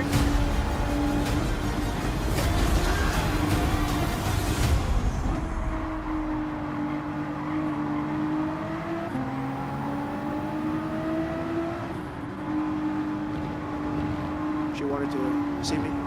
And great respect is being shown when I went to the cathedral in France. Great respect was shown by the Prime Minister, the President, by everybody. France was, and by the way, I have to say they did a great job in the cathedral. But great respect is being shown to our country again. And we have a great country, but we have to run it properly. It's going to be run properly. We want to get back those hostages for Israel. And for us, you know, we do have people that are hostages being held. And I'll just say it again.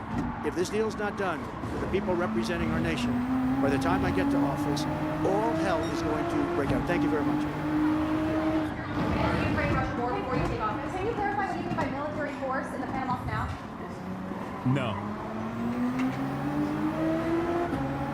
You were probably right. More than half of Chinese citizens have ACs. What'd I tell you? China is the world's leading user on... What the hell is this? Oh, it's the ad blocker. China is the world's leader of... world's leading user of air conditioning with approximately 569 million units in use countrywide. The country's formidable energy infrastructure, along with raising affordability, is helping.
Oh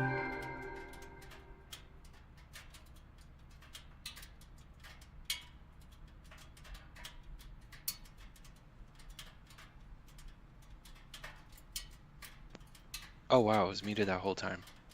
That was good races. I'm gonna get out of here. I'm waiting for a phone call, but damn, bro. We'll see. You know I'll be on tonight.